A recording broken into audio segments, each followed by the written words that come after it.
আজ আমরা সকলেই সমবেত হয়েছি অতি পবিত্র এক মহাতীর্থে, প্রভু নিতাই চাঁদের জন্মস্থান। প্রভু নিত্যানন্দ যদি না আসতেন তাহলে আমরা গৌরাঙ্গ মহাপ্রভুকে গৌরাঙ্গ মহাপ্রভু রূপে পেতাম না। মহাপ্রভুর যে ভাবধারা, সেটা জনসাধারণের মধ্যে যিনি প্রচার প্রসার এবং প্রতিষ্ঠা করেছেন, তিনি হলেন আমার দয়াল প্রভু নিতাই। কারণ সবাই শুনতে পাচ্ছেন তো আমার কথাগুলো? ঠিক আছে, নাকি আর একটু বাড়াতে হবে? ঠিক আছে, বেশ বেশ। প্রভু নিতাই চাঁদ আমাদেরকে কি দিলেন? আমাদেরকে সুন্দর একটি সমাজ ব্যবস্থা উপহার দিলেন, যে সমাজে উচ্চ নীচ ভেদাভেদ থাকবে না, যে সমাজে অর্থের অসম বন্টন থাকবে না, যে সমাজে মানুষ মানুষকে ভাই বলে বুকে টেনে নেবে, এমন একটি সুন্দর ভক্তিময় সমাজ প্রভু নিতাই চাঁদ আমাদেরকে উপহার দিয়ে গেলেন।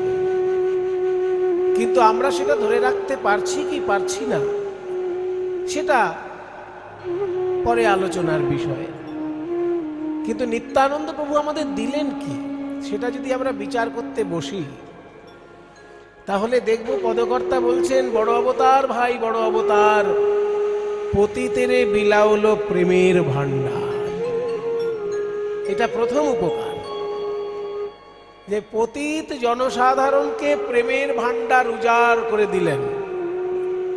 যে প্রেম গোলকে থাকে, ভুলোকের মানুষ তা ধরাছোঁয়ার বাইরে ভুলোকের মানুষের কাছে, সেই প্রেম অতি সাধারণ জনসাধারণের মধ্যে প্রভু নিতাই চাঁদ বিতরণ করলেন। अये भ्रातर्णेनां कलिकलुषिणां किन्न भविता। যখন নিতাই চাঁদ বলছেন গৌর সুন্দরকে, অয়ে ভ্রাতর্ণেনাম, ওরে ভাই আমার, মানুষের কি গতি হবে? অয়ে ভাত মানে ওরে ভাই, নৃণাম নৃণাম মানে মানুষের, কলি কলুষিণাম, কলির কলুষযুক্ত যে মানুষ, কলির পাপযুক্ত যে মানুষ, সেই কলির পাপে পরিপূর্ণ যে মানুষ, সেই মানুষের গতি কি হবে? একটা সমাধান কর কিছু। গৌর সুন্দরকে বলছেন নিতাই চাঁদ, অয়ে ভ্রাতর্ণেনাম কলিকলুষিণাং কিন্ন ভবিতা। এমন একটা কিছু প্রায়শ্চিত্ত তুই কল্পনা কর, যে প্রায়শ্চিত্তে অনায়াসে তোর চরণ লাভ করতে পারে, অনায়াসে যেন তোর চরণ পায়। তুই হলি রাধা কৃষ্ণের মিলিত তনু গৌরাঙ্গ সুন্দর, তোর চরণ দুটি যেন অনায়াসে এই কলিযুগের মানুষ পায়, সেইটা একটা ব্যবস্থা কর। তো সেই ব্যবস্থাটা কি না? হরি সংকীর্তন। এই হরি সংকীর্তনের মধ্যে দিয়ে গৌরাঙ্গ মহাপ্রভুর চরণ পাওয়াটা সহজ করে দিলেন আমার প্রভু নিতাই চাঁদ। তাই নিত্যানন্দ প্রভু এসেছিলেন বলেই কীর্তনের এত সুন্দর একটা রূপ বাংলার বুকে প্রতিষ্ঠিত হয়েছে। বৈষ্ণব পদাবলী বলে একটা অমৃতময় সাহিত্য ভাণ্ডার তৈরি হয়েছে। তাহলে চিন্তা করুন, আগেকার দিনে কবিতা লিখত শুধু পণ্ডিতের দল, সাধারণ লোক কবিতা খুব একটা লিখত না। কিন্তু মহাপ্রভুর এই বৈষ্ণব আন্দোলনের ফলে অতি সাধারণ মানুষও বৈষ্ণব পদাবলী রচনা করছে, অতি সাধারণ মানুষও বড় বড় তালে গান গাইছে। আগেকার দিনে বড় তালে গান কারা গাইতো? রাজা জমিদাররা। কারণ রাজা জমিদারদের প্রচুর সময় আছে এবং রুচিবোধ আছে, সেই জন্য তারা বড় তালের গান গাইত। সাধারণ মানুষের তো অত সময় নেই বড় তাল বোঝার মতন, সেই জন্য তাদের বড় তাল গাইবার মতন কোনো রুচিই তৈরি হয় সাধারণ মানুষের। আমরা জানি যে বিলম্বিত তালে যখন রাগ রাগিনী গান গাওয়া হয় সেটা জমিদার বাবুদের। সিনেমায় দেখেন না, পুরনো পুরনো বাংলা সিনেমা, হিন্দি সিনেমা দেখবেন, জমিদার বাবু একেবারে বিরাট সুন্দর একটা বালিশে হেলান দিয়ে রূপোর গড়গড়ায় গড়গড় গড়গড় গড়গড় করে তামাক খাচ্ছে, আর সামনে বাইজি নাচছে, ক্লাসিক্যাল গান বাজছে। তাহলে জমিদার বাবু ক্লাসিক্যাল গান আস্বাদন করবেন, এটাই আমাদের মানে চিরাচরিত প্রথা হয়ে আছে। চাষা ভুষো আবার ক্লাসিক্যাল কি আস্বাদন করবে? সারাদিন যে লাঙল নিয়ে মাঠে চাষ করবে, তার ওই ক্লাসিক্যাল গান গাইবার মতন রুচি থাকবে না সময় থাকবে? জমিদার বাবুর রুচিও আছে, আবার সময়ও আছে, অপুরন্ত সময় জমিদার বাবু। সেই জন্য সময়টাকে কাজে লাগাচ্ছেন, সুরুচিকে। তার ভেতরে যে একটা সুন্দর রুচি তৈরি হয়েছে, সেটা রাগরাগিনী দিয়ে, বিলম্বিত তাল দিয়ে, গান বাজনার মধ্যে দিয়ে রস আস্বাদন করছে জমিদার। সাধারণ লোকের তাতে কিছু যায় আসে না। কিন্তু বৈষ্ণব আন্দোলন কি করলো? সাধারণ মানুষের মধ্যে সেই বড় তালের রস নিয়ে চলে এলো।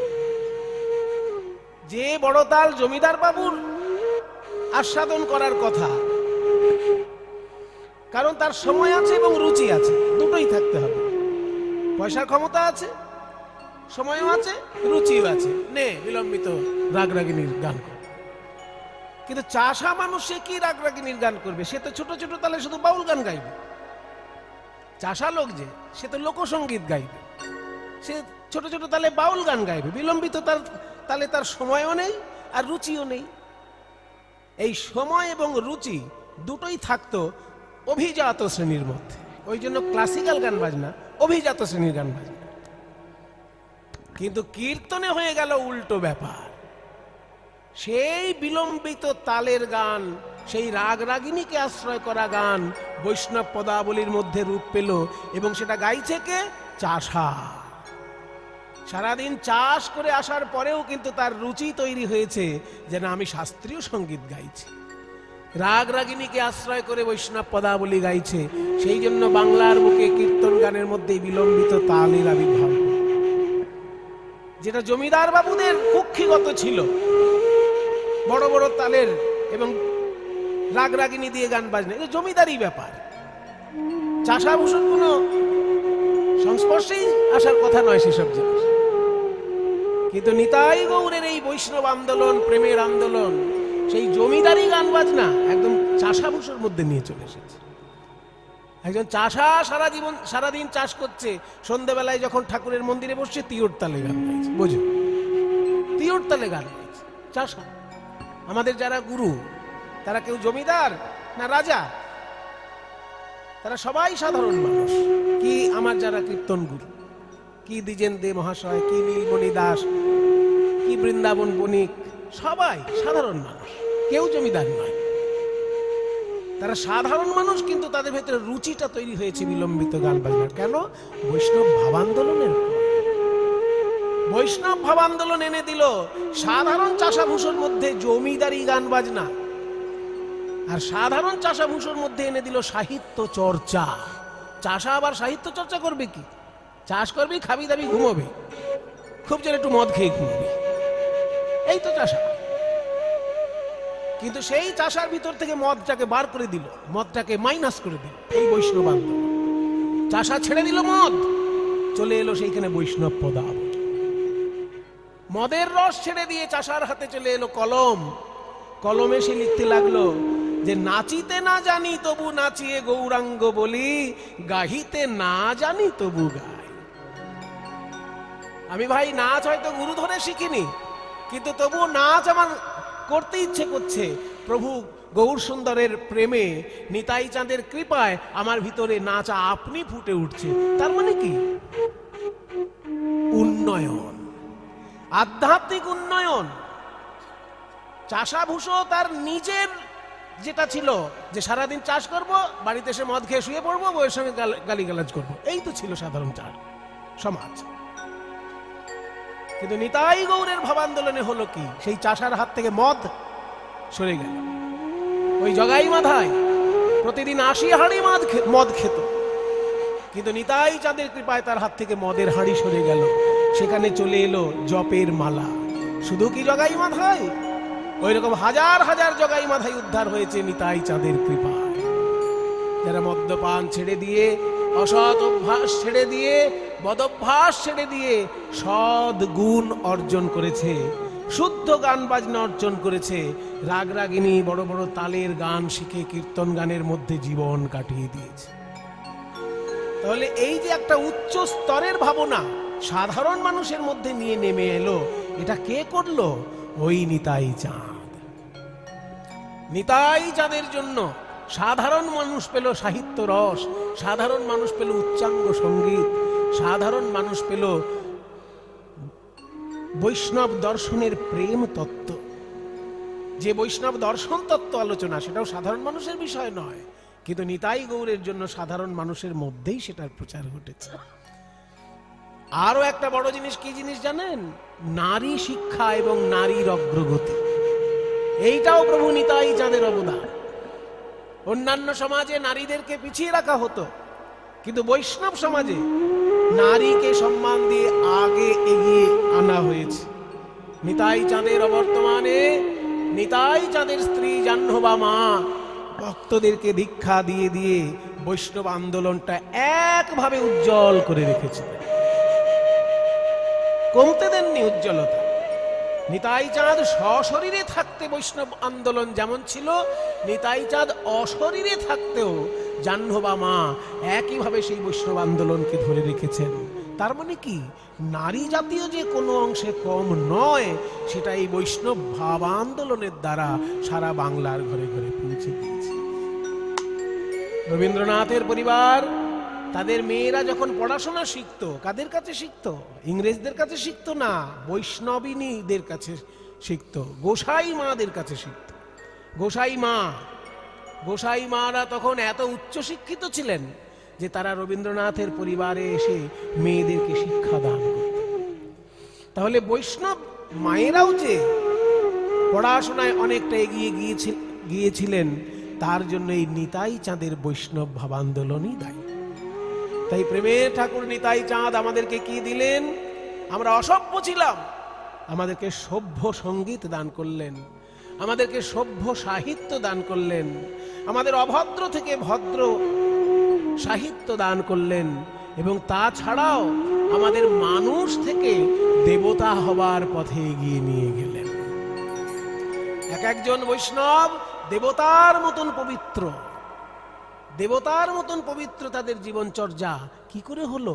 ওই প্রভু নিতাই চাঁদের আদর্শ অনুসরণ করে। তাই নিতাই চাঁদ আমাদেরকে দিয়েছেন মানুষ হবার মন্ত্র, মানুষ থেকে দেবতা হবার সুযোগ। এই সমস্ত কিছু বৈষ্ণব ভাবে আমাদেরকে এগিয়ে নিয়ে গেছেন নিতাই চাঁদ। তিনি যদি না আসতেন তাহলে এই পদাবলী সাহিত্য এত বিস্তার লাভ করত না। তার কারণ চৈতন্য মহাপ্রভু তো 24 বছর বয়সে সন্ন্যাসী হয়ে পুরীতে চলে গেলেন। তাহলে বাংলাটা অন্ধকার হয়ে গেল না? সেই বাংলার অন্ধকার দূর করলেন আমার প্রভু নিতাই চাঁদ। দ্বাদশ গোপালের মধ্যে দিয়ে সেই মহাপ্রভুর ভাবাদর্শ একভাবে উজ্জ্বল করে প্রচার করতে লাগলেন। আজ অবধি সারা বাংলায় যত বৈষ্ণব তীর্থ আছে, একটু ভালো করে খবর নিয়ে দেখবেন, নিত্যানন্দের সঙ্গে তার কোনো না কোনো যোগ আছে। সারা বাংলায় যেগুলো বড় বড় বৈষ্ণব তীর্থ আছে, কোনো না কোনো ভাবে নিত্যানন্দ প্রভুর সঙ্গে তার যোগ আছে।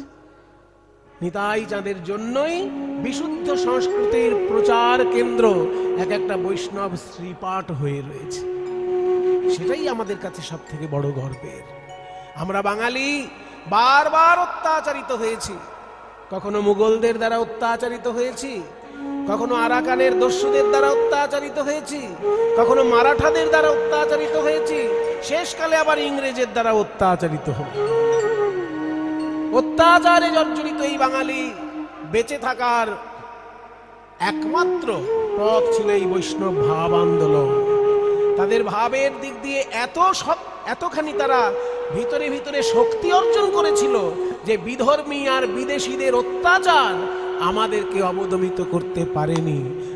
ওরা যত অত্যাচার করেছে তত এদিকে রসের প্রকাশ ঘটেছে। বিদেশিদের আর বিধর্মীদের অত্যাচারে বাঙালির হৃদয় শুকিয়ে যায়নি। নিতাই আর গৌর সুন্দরের কৃপায় বাঙালির হৃদয় ক্রমশ রসে রসায়িত হয়েছে। বাইরে থেকে বিধর্মী আর বিদেশির অত্যাচার আর হৃদয়ের ভেতরে রয়েছে তাদের রসের লীলা। যখন পূর্বরাগ শুনছে, যখন মাথুর গান শুনছে, যখন মান ভঞ্জন শুনছে, যখন স্মরগরল খণ্ডনং মম শিরসি মণ্ডনং দেহি পদপল্লবম উদারম শুনছে, একটা বাঙালি তখন ভুলে যাচ্ছে যে বিধর্মী আমায় কিভাবে অত্যাচার করছে, বিদেশি আমায় কিভাবে অত্যাচার করছে। বিধর্মী আর বিদেশির অত্যাচার ভুলে থাকছে মানুষ এই অমৃত পদাবলী রস আস্বাদন করতে। এটাই হচ্ছে নিতাই গৌরের সব থেকে বড় অবদান বাংলার বুকে। বাইরে থেকে তারা অত্যাচার করেছে, আমাদের মন্দির ভেঙে ভেঙে মসজিদ বানিয়েছে। বাংলায় প্রচুর মন্দির ভেঙে প্রচুর মসজিদ বানানো হয়েছে। এখন ঐতিহাসিক গবেষণা সেগুলো খুঁড়ে খুঁড়ে বার করছে যে কোথায় কোথায় মসজিদ ভেঙে, মন্দির ভেঙে মসজিদ হয়েছে।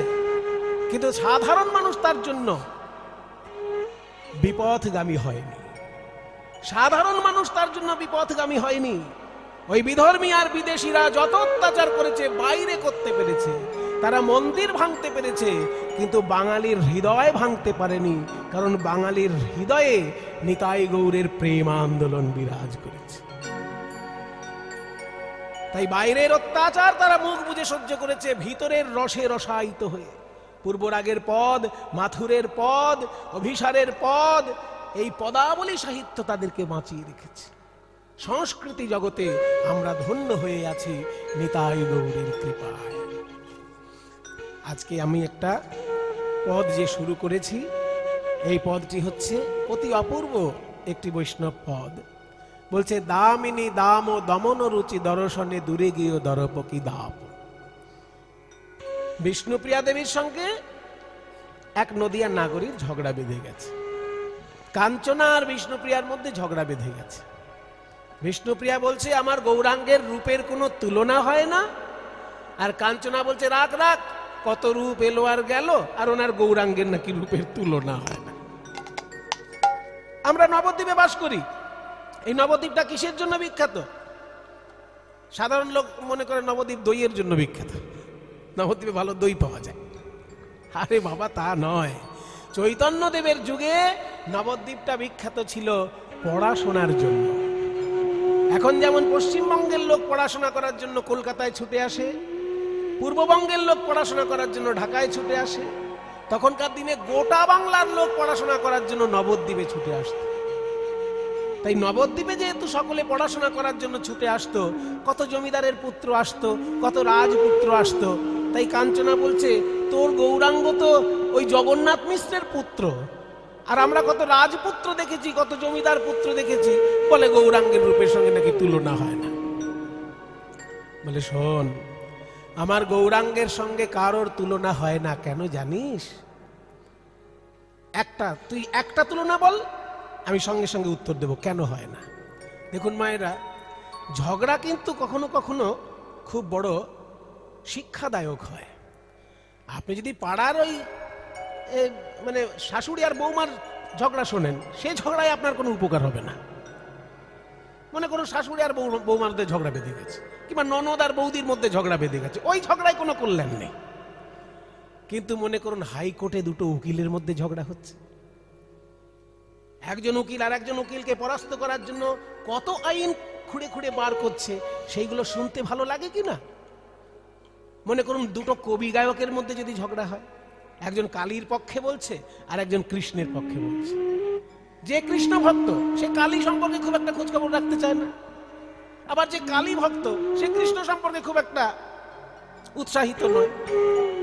কিন্তু কবি গানে যখন একজন কবিয়াল কালীর পক্ষে দাঁড়িয়েছে আর একজন কবিয়াল কৃষ্ণের পক্ষে দাঁড়িয়েছে, যে কৃষ্ণ ভক্ত সে কালী সম্পর্কে অনেক কিছু জেনে ফেলবে, আর যে কালী ভক্ত সে কৃষ্ণ সম্পর্কে অনেক কিছু জেনে ফেলবে। এখানে হচ্ছে ঝগড়ার লাভ। তাই ঝগড়া জায়গা মতো হলে তাতে অনেক উপকার আছে। যেমন কবিয়ালদের ঝগড়ায় আমাদের মতন সাধারণ মানুষ অনেক কিছু জানতে পারে, দুটো কবিয়ালে যদি ঝগড়া বাঁধে। ঠিক তেমনি কোর্টে যদি দুটো উকিলের মধ্যে ঝগড়া বাঁধে, অনেক আইন জানতে পারা যায়। ঠিক তেমনি আজকে বিষ্ণুপ্রিয়া আর কাঞ্চনার মধ্যে ঝগড়া বেঁধেছে গৌরাঙ্গের রূপ নিয়ে, এখানে অনেক রসতত্ত্ব জানা যাবে। বিষ্ণুপ্রিয়া বলছে কাঞ্চনার সঙ্গে, কাঞ্চনা রে, গৌরাঙ্গের সঙ্গে কারোর তুলনা হয় না, তুই একটা বল। বলছে, আমি আগে বলি একটা, 5খানা বলার ইচ্ছা আছে। আগে একটা শুরু করি। আকাশের বিদ্যুৎ, বিদ্যুৎ কোথাও চমক দিলেই চোখে একটা চমক লেগে যায়, তেমনি গৌরাঙ্গ মহাপ্রভু কোথাও দাঁড়ালেই চোখে যেন চমক লেগে যায়, হা করে তাকিয়ে থাকে সবাই রূপের দিকে। তাহলে ওই গৌরাঙ্গের সঙ্গে বিদ্যুতের তুলনা করা যায়? যেই না বলেছে বিদ্যুতের তুলনা করব, অমনি বিষ্ণুপ্রিয়া দেবী বলছেন, দামিনী দাম দমন রুচি দর্শনে। দামিনী মানে বিদ্যুৎ, আর দামও মানে মালা। দামিনী দাম দমন মানে বিদ্যুতের মালার শোভাকে যেন দমন করে দিয়েছে কে না? রুচি। এখানে আবার রুচি মানে খাবারের রুচি নয়, এখানে রুচি মানে রূপ। আমার গৌরাঙ্গের রূপ আকাশের বিদ্যুতের শোভাকে যেন দমন করে দিয়েছে। দামিনী দাম ও দমন রুচি দর্শনে, সেই রূপ দেখে দূরে গেও দরপকে দাপ, কামদেবের অহংকার যেন দূর হয়ে গেল।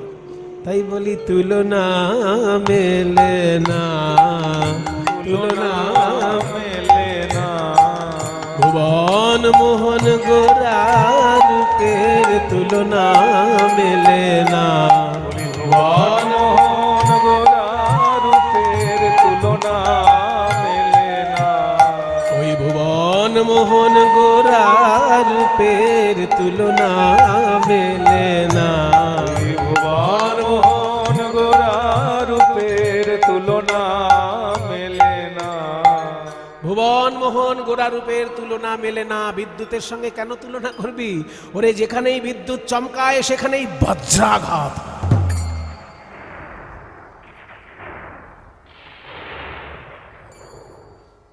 যেখানেই বিদ্যুৎ চমকাবে সেইখানে বজ্রাঘাত হবে। কিন্তু আমার গৌর যদি কোথাও চমক দেয় সেখানে বজ্রাঘাতের কোনো সম্ভাবনা আছে কি? বরং রাধারমণ চরণ দাস দেবের জীবনে প্রমাণিত হয়েছে, বজ্রাহত ব্যক্তিও যদি গৌর সুন্দরের কৃপা পায়, বজ্রাঘাতের যে ভয়ঙ্কর প্রভাব তার থেকে মুক্ত হয়ে সে নতুন জীবন লাভ করে। তাই আকাশের বিদ্যুতের সঙ্গে তুলনা করিস না। বিদ্যুতে বজ্রাঘাত হয়, তাতে মানুষের প্রাণ যায়। আর আমার গৌর যদি কারোর হৃদয়ে চমক দেয়, মরণাপন্ন মানুষও বেঁচে ওঠে। তাই বিদ্যুৎ বাতিল, বিদ্যুতের সঙ্গে তুলনা হলো না। বলে তাহলে আমার দ্বিতীয় তুলনীয় বিষয় কি? বলে আমার দ্বিতীয় তুলনীয় বিষয় হলো সোন ফুল। ওই যে হলুদ হলুদ হলদে মতন দেখতে সোন ফুল, তাহলে সোন ফুলের সঙ্গে গৌরের সঙ্গে তুলনা কর। যেই বলেছে সোন ফুলের সঙ্গে তুলনা করব, বিষ্ণুপ্রিয়া বলে কাঞ্চন আরে তাও মেলে না। আরে ও শোনো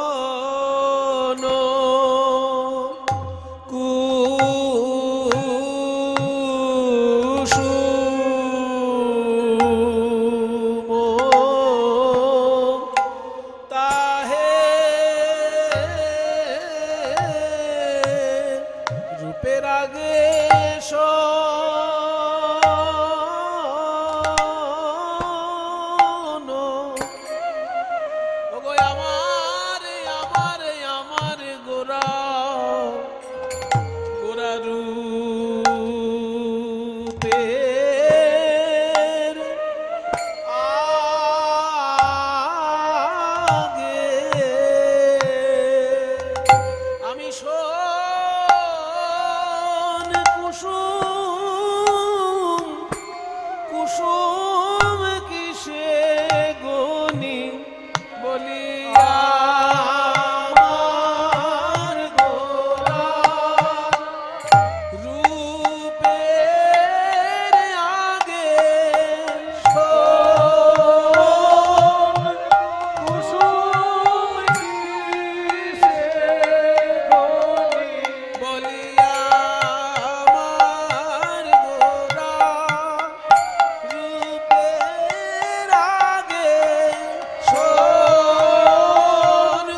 কুসুম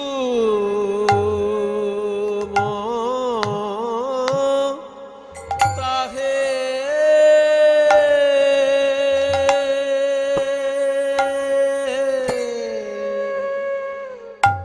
কোন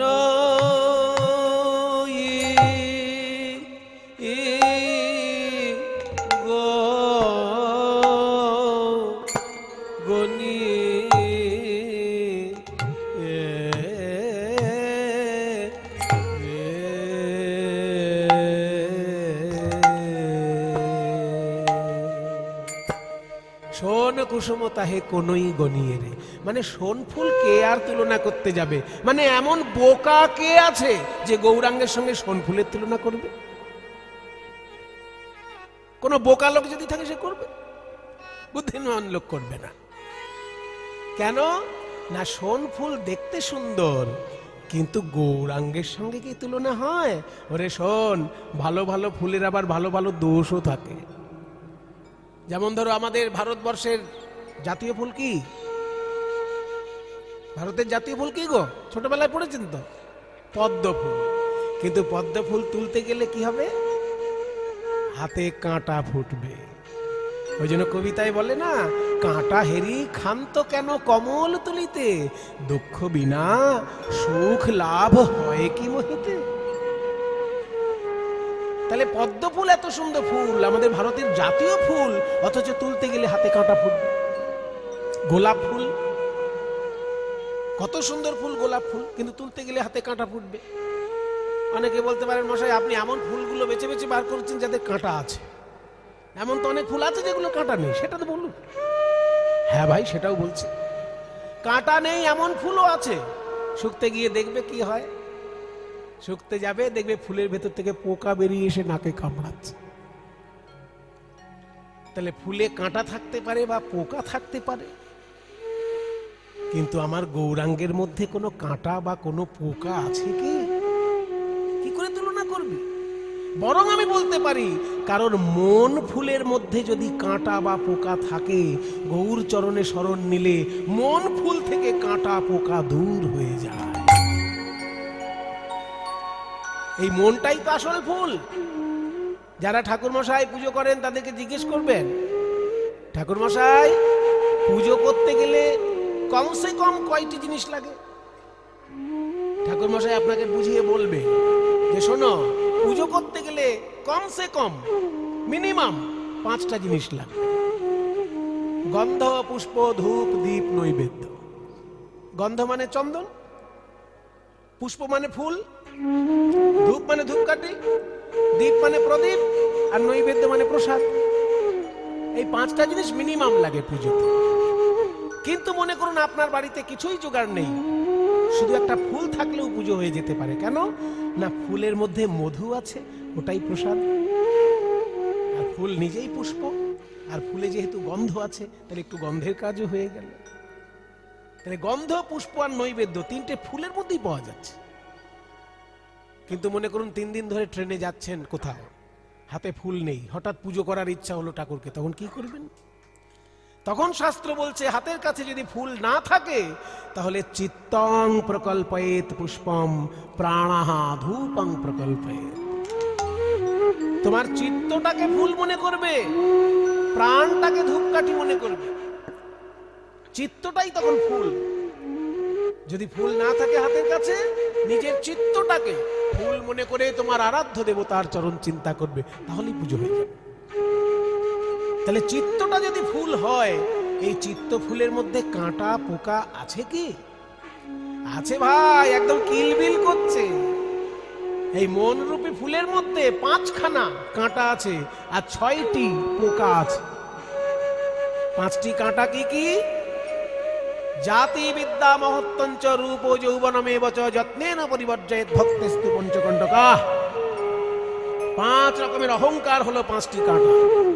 প্রথম জাতির অহংকার, দ্বিতীয় বিদ্যার অহংকার, তৃতীয় মহত্বের অহংকার, চতুর্থ রূপের অহংকার, পঞ্চম যৌবনের অহংকার। এই 5 রকমের অহংকার হচ্ছে মন ফুলের 5টি কাঁটা। আর 6টি পোকা কি কি? কাম ক্রোধ লোভ মোহ মদ মাৎসর্য। তাহলে যে ফুলের মধ্যে পোকা কিলবিল করছে সেই ফুলটা তুমি ভগবানকে দিতে পারবে? ওই জন্য কৃষ্ণলীলা শোনার আগে গৌর চন্দ্রিকা, হা গৌর প্রাণ গৌর বলে যদি কেউ কাঁদতে পারে তাহলে তার মন ফুল থেকে 5টা কাঁটা আর 6টি পোকা দূর হয়ে যায়। এই পরিষ্কার পরিচ্ছন্ন মনটা তখন গোবিন্দ চরণে দেওয়া যায়। ওই জন্য ফুলের সঙ্গে মনে গৌরাঙ্গের তুলনা করতে যাস না, কারণ ফুলে কাঁটা থাকে পোকা থাকে, কিন্তু গৌর সুন্দরে কাঁটা পোকা তো নাই, বরং মন ফুলে কাঁটা পোকা থাকলে হা গৌর বলে কাঁদলে পরে সেই কাঁটা আর পোকা দূর হয়ে যায়। তাই ফুলও বাতিল। 5খানা তুলনা করব ভেবেছিলাম, 2টোই বাতিল হয়ে গেল। বলে তাহলে তৃতীয় তুলনা কি? বলে আমার তৃতীয় তুলনীয় বিষয় হলো প্রভাতের সূর্য। সূর্য কি সুন্দর আলো দেয়, তেমনি আমার গৌরাঙ্গ যেন নবদ্বীপের সৌভাগ্যাকাশে উদিত হয়ে জগৎকে জ্ঞানের আলো দিয়েছে। তাহলে গৌরাঙ্গ দিয়েছে জ্ঞানের আলো, আর আকাশে সূর্য দিচ্ছে সাধারণ আলো। সূর্যের সঙ্গে তুলনা করে দেওয়া যায় গৌরাঙ্গের? যেই বলেছে সূর্যের সঙ্গে তুলনা করব, অমনি বিষ্ণু প্রিয়া দেবী বলে তাও মেলে না। প্রাতর অরুণ সন্তাপ, প্রাতর মানে সকালে, অরুণ মানে সূর্য, সন্তাপ মানে তাপ। প্রাতর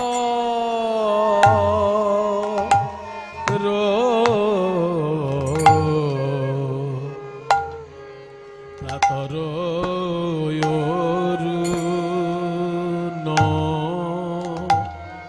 অরুণ সন্তাপ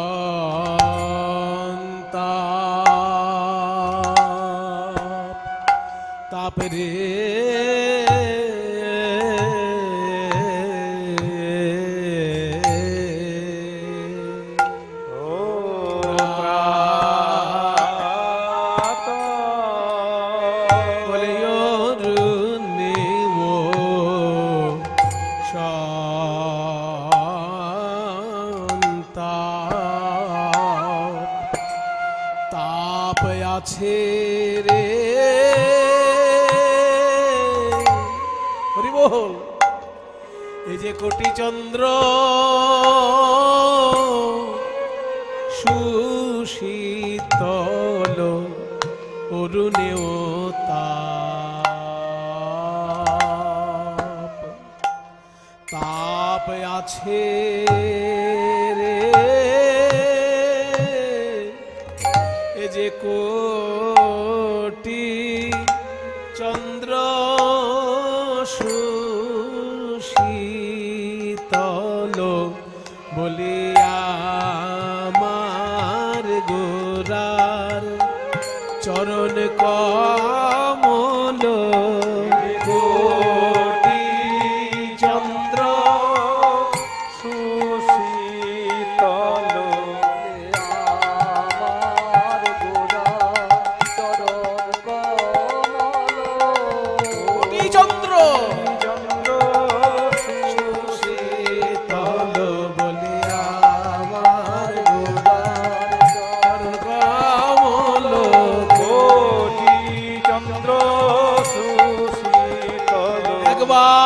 শরণ নীলে প্রাণ হয় শীতল আমার গোরার চরণ কমল।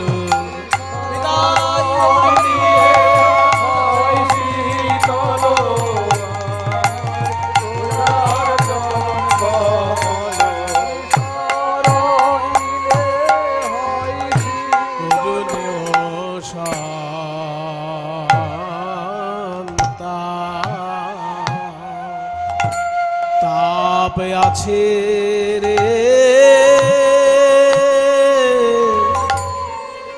আকাশের সূর্যের সঙ্গে তা তুলনা করে ফেললি। সূর্য আলো দেয় আর আমার গৌরাঙ্গ মহাপ্রভু জ্ঞানের আলো দেয়, বাহ। কিন্তু সঙ্গে সঙ্গে এটা তোর মনে পড়লো না যে সূর্য ভয়ঙ্কর তাপ দেয়? আলো যেমন দেয় তার সঙ্গে তাপও তো দেয়। এখন হালকা হালকা ঠান্ডা আছে তাই বুঝতে পারছেন না সূর্যি মামার অবস্থা। জ্যৈষ্ঠী মাসে দেখবেন সূর্যি মামার রূপ কি ব্রেন স্ট্রোক হয়ে যায়, সানস্ট্রোক হয়ে যায়। সূর্যের আলোতে স্ট্রোক হয়ে যাচ্ছে, তাকে বলতে সানস্ট্রোক। তাহলে সূর্যের সঙ্গে তুলনা। সূর্যের আলোতে যেমন মানুষ অন্ধকার থেকে মুক্ত হয় ঠিকই, কিন্তু সূর্যের ভয়ঙ্কর তাপে মানুষের মৃত্যুও হয়ে যায়। আর তার সঙ্গে গৌরাঙ্গের তুলনা করে দিন। শোন, গৌরাঙ্গ মহাপ্রভু জ্ঞানের আলো দেন, কিন্তু কাউকে তাপ দেন না। বরং কারোর মনের মধ্যে যদি ত্রিতাপ জ্বালা থাকে, আধি ভৌতিক, আধি দৈবিক, আধ্যাত্মিক, এই 3 রকমের জ্বালা যন্ত্রণা দূর হয়ে যায় গৌর সুন্দরের কৃপা লাভ। তাই সূর্যের সঙ্গেও তুলনা হলো না, সূর্যও বাতিল। 5খানা তুলনা করব ভাবলাম, বিষ্ণুপ্রিয়া 3টেই বাতিল হয়ে গেছে, আর 2টো আছে। তাহলে চতুর্থটা বলি। বল বল। বলে আমার চতুর্থ বিষয়ে তুই অনেকটা নিজেই ধরিয়ে দিয়েছিস, যে সূর্য আলো দেয়, আলোর সঙ্গে তাপও দেয়, কিন্তু আকাশে যে আরেকজন আছে যে শুধু আলোই দেয়, তাপ দেয় না। পূর্ণিমার রাতে আকাশে উদিত হয় পূর্ণচন্দ্র, সে তো শুধু স্নিগ্ধ আলো দেয়, তাপ দেয় না। তাহলে তার সঙ্গে তুলনা করে দি। যেই বলেছে চাঁদের সঙ্গে তুলনা করব, অমনি বিষ্ণু প্রিয়া বলে তাও মেলে না।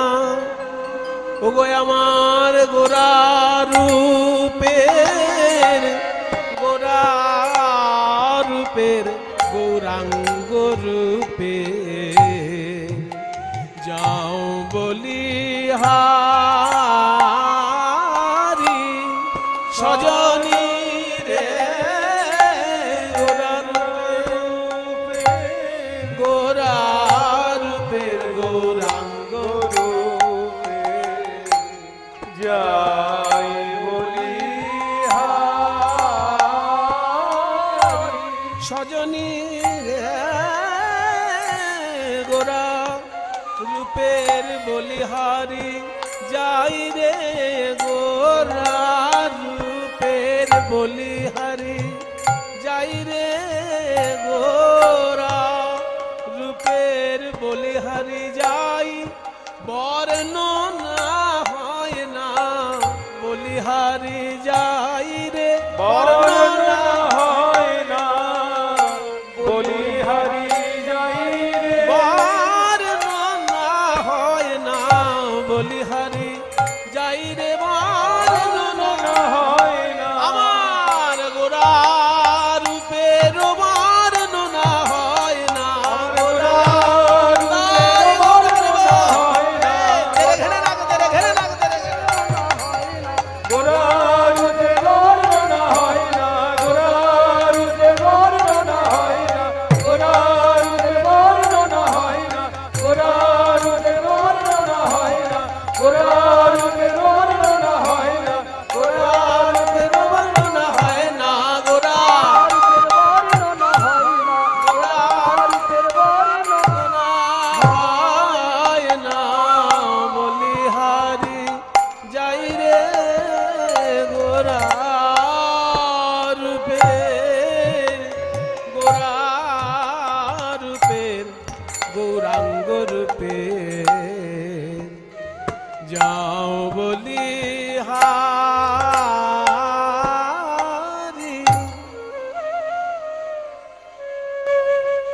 বলিহারি মানে বলিহারি, বলিহারি, বলিহারি। ওই রূপের কথা যত বলি তত হারি, বারে বারে বলি আর বারে বারে হারি। বারে বারে হারি তবু লজ্জা নেই, কারণ বলতে এত ভালো লাগে যে হারলেও মজা।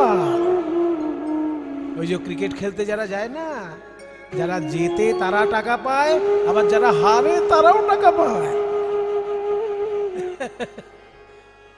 তাহলে হারলেও টাকা পাওয়া যাচ্ছে, কি মজার খেলা চিন্তা করুন। ক্রিকেট খেলা আছে না, যারা জেতে একটু বেশি পায় আর যারা হারে একটু কম পায়, কিন্তু পায় তো। ঠিক তেমনি গৌরাঙ্গ রূপের কথা বলতে গিয়ে যদি হেরেও যাই আমার কোনো লজ্জা নাই, কারণ আনন্দ পেলাম যে। ওই জন্য বলছি বারে বারে বলি আর বারে বারে হারি, তবু বলতে ছাড়ি না, এত আনন্দ। গোরা রূপের যাও বলিহারি। কেন চাঁদের সঙ্গে তুলনা হলো না কেন সেটা বল। বলছি তো, হেরি সুধা করো মুরছি চরণ তলে পড়ু। ওই গৌরাঙ্গের দিকে তাকিয়ে আকাশের চাঁদ অজ্ঞান হয়ে পড়ল। আকাশের চাঁদ মনে মনে ভাবছে যে সবাই বলে গৌর চাঁদ, গৌর চাঁদ, গৌর কি এমন চাঁদ রে বাবা, আমার থেকেও সুন্দর, একবার গিয়ে দেখে আসি। এই ভেবে আকাশের চাঁদ যখন গৌর চাঁদকে দেখতে এসেছে, কি দেখলো?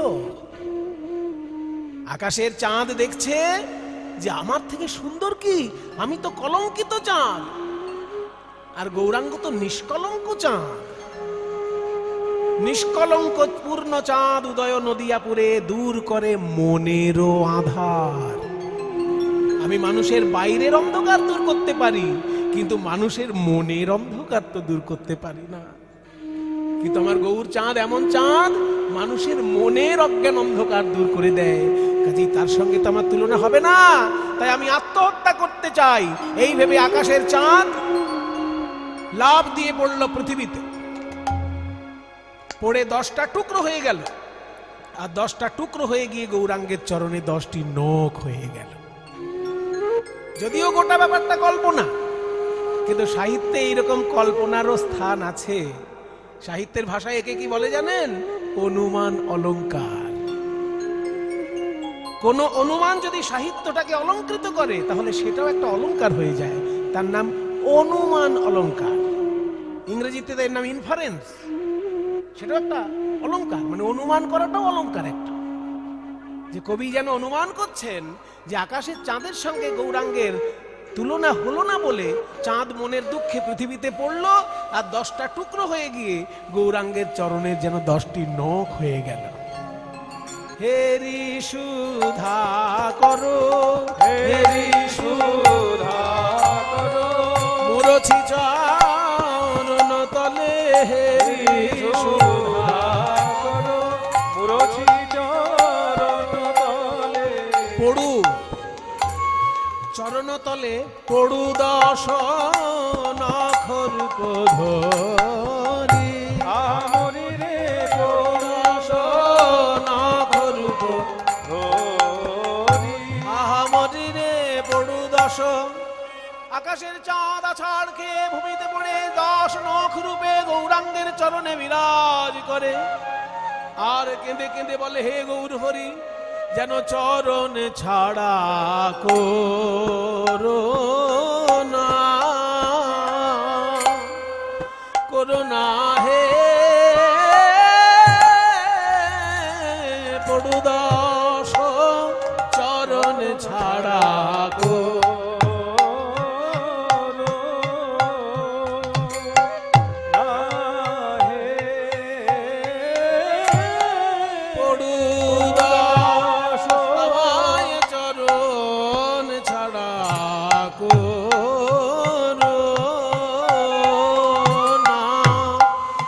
করে যদি শরণ দিলে, চরণ ছাড়া করোনা। কৃপা করে যদি শরণ দিলে, মহাপ্রভু তোমার শ্রী চরণে কৃপা করে যদি শরণ দিলে, প্রভু তোমার শ্রী চরণে শরণ দিলে, প্রভু তোমার শ্রী চরণে কৃপা করে যদি শরণ দিলে, প্রভু তোমার চরণে কৃপা করে প্রভু তোমার শ্রী চরণে কৃপা করে যদি শরণ দিলে, চরণ ছাড়া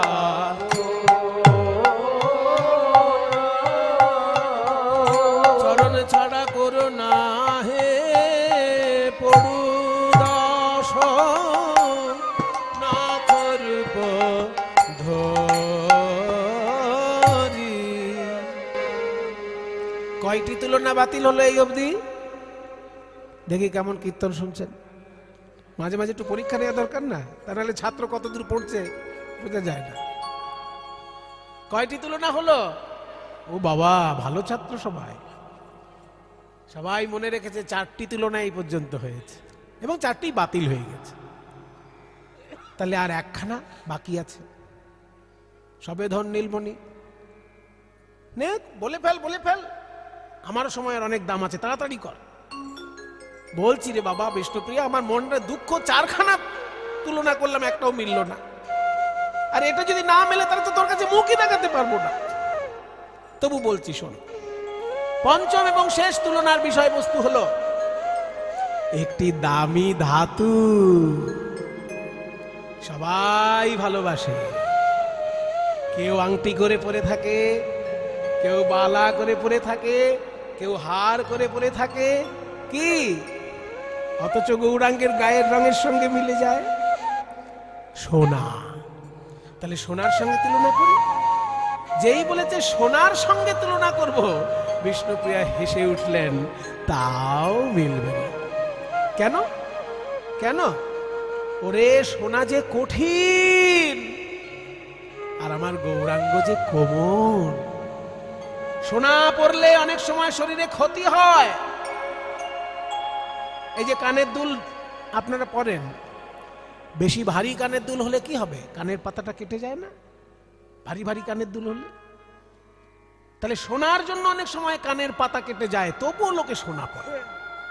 কিন্তু আমার গৌরাঙ্গকে যদি কেউ হৃদয়ে ধারণ করে, কারণ হৃদয়টা কি কেটে যায়? বরং জোর করে বলতে পারি, সংসারের ঘাত প্রতিঘাতে যদি কারোর হৃদয় ভেঙে চৌচির হয়ে থাকে, গৌর সুন্দরকে হৃদয়ে ধরলে তার ভাঙার হৃদয় জুড়ে যাবে, জুড়ে যাবে।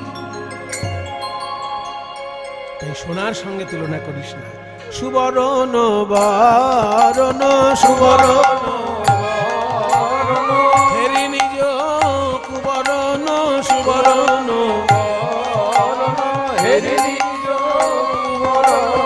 মানি আপন মনস্তাপে সজনী রে, মানি আপন মনস্তাপে সজনী রে মানি।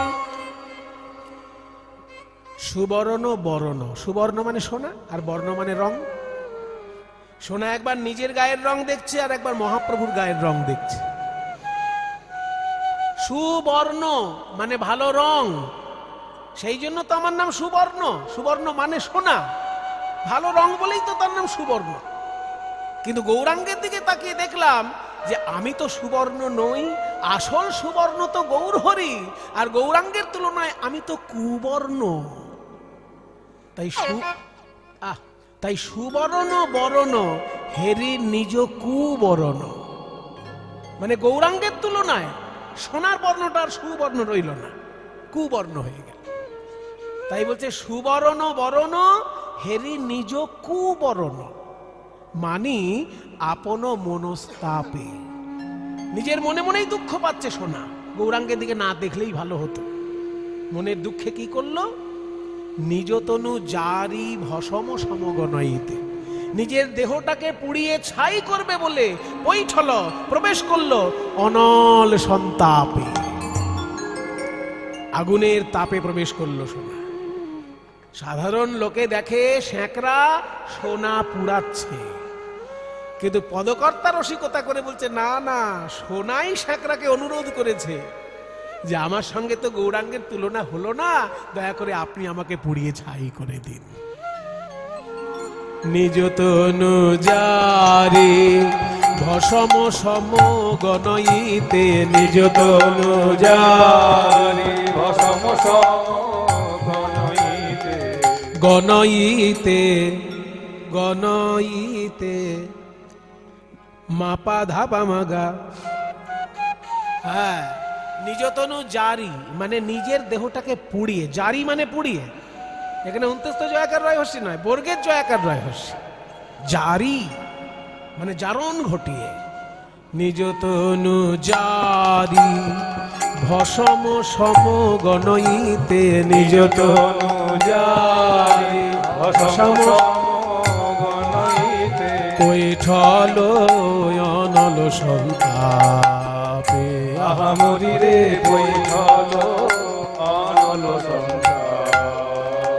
আহা মরি রে কৈঠল সোনা বলে আমার মুখ কেউ দেখো,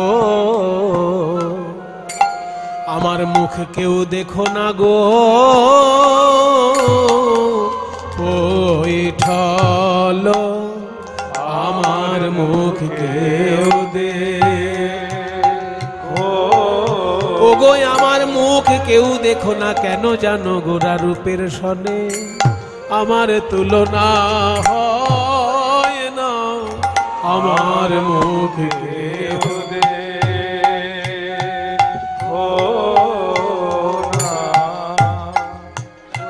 রূপের সনে আমার তুলনা হয় না, তাই আমি আগুনেতে ঝাঁপ দিলাম, রূপের সনে আমার তুলনা হয় না, আগুনেতে ঝাঁপ দিলাম গোরা রূপের সনে তুলনা হয় না, আমি আগুনেতে ঝাঁপ দিলাম, রূপের সনে তুলনা হয় না, আগুনেতে ঝাঁপ দিলাম, রূপের সনে তুলনা হয় না, আমার মুখ কেউ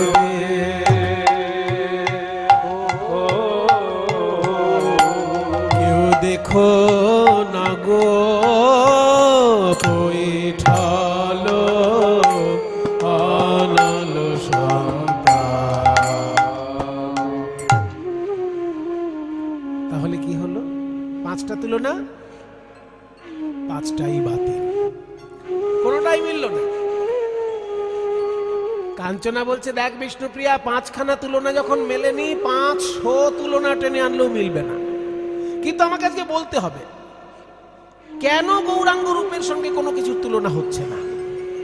যে কটা বড় বড় উদাহরণ আমি নিয়ে আসছি সব বাতিল হয়ে যাচ্ছে, কারণটা কি? বলে শোন, তুই যে সব উদাহরণ দেখাচ্ছিস গৌরাঙ্গের সঙ্গে তুলনা করতে গিয়ে, সেগুলো সব প্রকৃতির সৃষ্টি, প্রাকৃতিক বস্তু, তার মানে মায়ার সৃষ্টি। আর গৌরাঙ্গ রূপ তো অপ্রাকৃত রে, বিধাতা তৈরি করেছে যে সব জিনিস, তার সঙ্গে কি গৌরাঙ্গের তুলনা হয়? গৌরাঙ্গকে তো বিধাতা তৈরি করেনি। গৌরাঙ্গের সমান অনুভব বা গৌরাঙ্গের থেকে অধিক অনুভব বিধাতার ঘটে কি আছে যে সে আর একটা গৌরাঙ্গ বানিয়ে দেবে? যা সম অধিক বিধিক নাহি অনুভবী। এখানে অনুভব মানে কি? এখানে অনুভব মানে ফিলিংস না, এখানে অনুভব মানে এক্সপিরিয়েন্স। বৈষ্ণব পদাবলী সাহিত্যে কিছু কিছু শব্দ হিন্দি থেকে চলে আসে। হিন্দিতে অনুভব মানে কিন্তু এক্সপিরিয়েন্স, ফিলিংস নয়। বাঙালিরা অনুভব বলতে বোঝে ফিলিংস। আমি অনুভব করছি বেশ ঠান্ডা ঠান্ডা লাগছে, এটা বাঙালিদের ভাষা। কিন্তু হিন্দি ভাষীরা অনুভব মানে সেটা বোঝেন না। হিন্দি ভাষীদের কাছে অনুভব মানে आपके कितने साल का अनुभव है इस काम में? ये जो मृदंग अब बजा रहे हैं ना, ये मृदंग बजाने का कितने साल का अनुभव है? মানে এই যে খোল বাজাচ্ছেন, কত বছরের এক্সপিরিয়েন্স আছে আপনার? এটা যখন জিজ্ঞাসা করবে হিন্দি ভাষীরা, তখন তারা বলবে অনুভব, মানে আপনার এক্সপিরিয়েন্স কেমন। সেইখান থেকে কিন্তু পদাবলী সাহিত্যে এসেছে। বলছে বিধিক নাহি অনুভবী, বিধাতার তো এক্সপিরিয়েন্সই নেই কিছু। গৌরাঙ্গের সমানও নয়, গৌরাঙ্গের থেকে অধিক তো নয়। তাই যা সম অধিক বিধিক নাহি অনুভবী, তুলনা দিবার নাহি ঠোর। সেই জন্য তুলনা দেবার মতন কোনো উপায় নেই। এত সুন্দর পদ যিনি লিখেছেন তিনি এবার বলছেন, জগদানন্দ কহু পহু কো তুলনা পহু। পদকর্তা জগদানন্দ বলছেন যে মহাপ্রভুর তুলনীয় যদি কিছু থাকে সে মহাপ্রভু স্বয়ং, অন্য কারোর সঙ্গে মহাপ্রভুর তুলনা করতে যাস না। জগদানন্দ কহু পহু কো তুলনা পহু, জগদানন্দ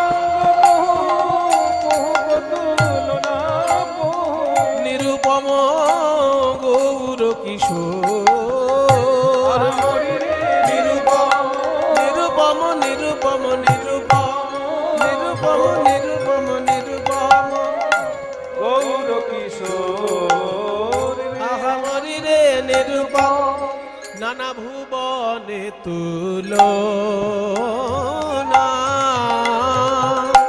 তুলনা নাই রে নিরুপম ভুবনে তুলনা আমার ভুবন মোহন গোরা রূপের ভুবনে তুলনা আমার ভুবন মোহন গোরা রূপে বলো কি সেবা তুলনা দিব গো ভুবন মোহন গোরা বলো বলো কি সেবা তুলনা দিব গোরা রূপ আহা কি সেবা তুলনা দিব গো ভুবন মোহন কি সেবা তুলনা দিব গো ভুবন মোহন গোরা রূপে ভুবনে তুলনা আহা তুলনা নাই নিরূপম গৌর কিশোর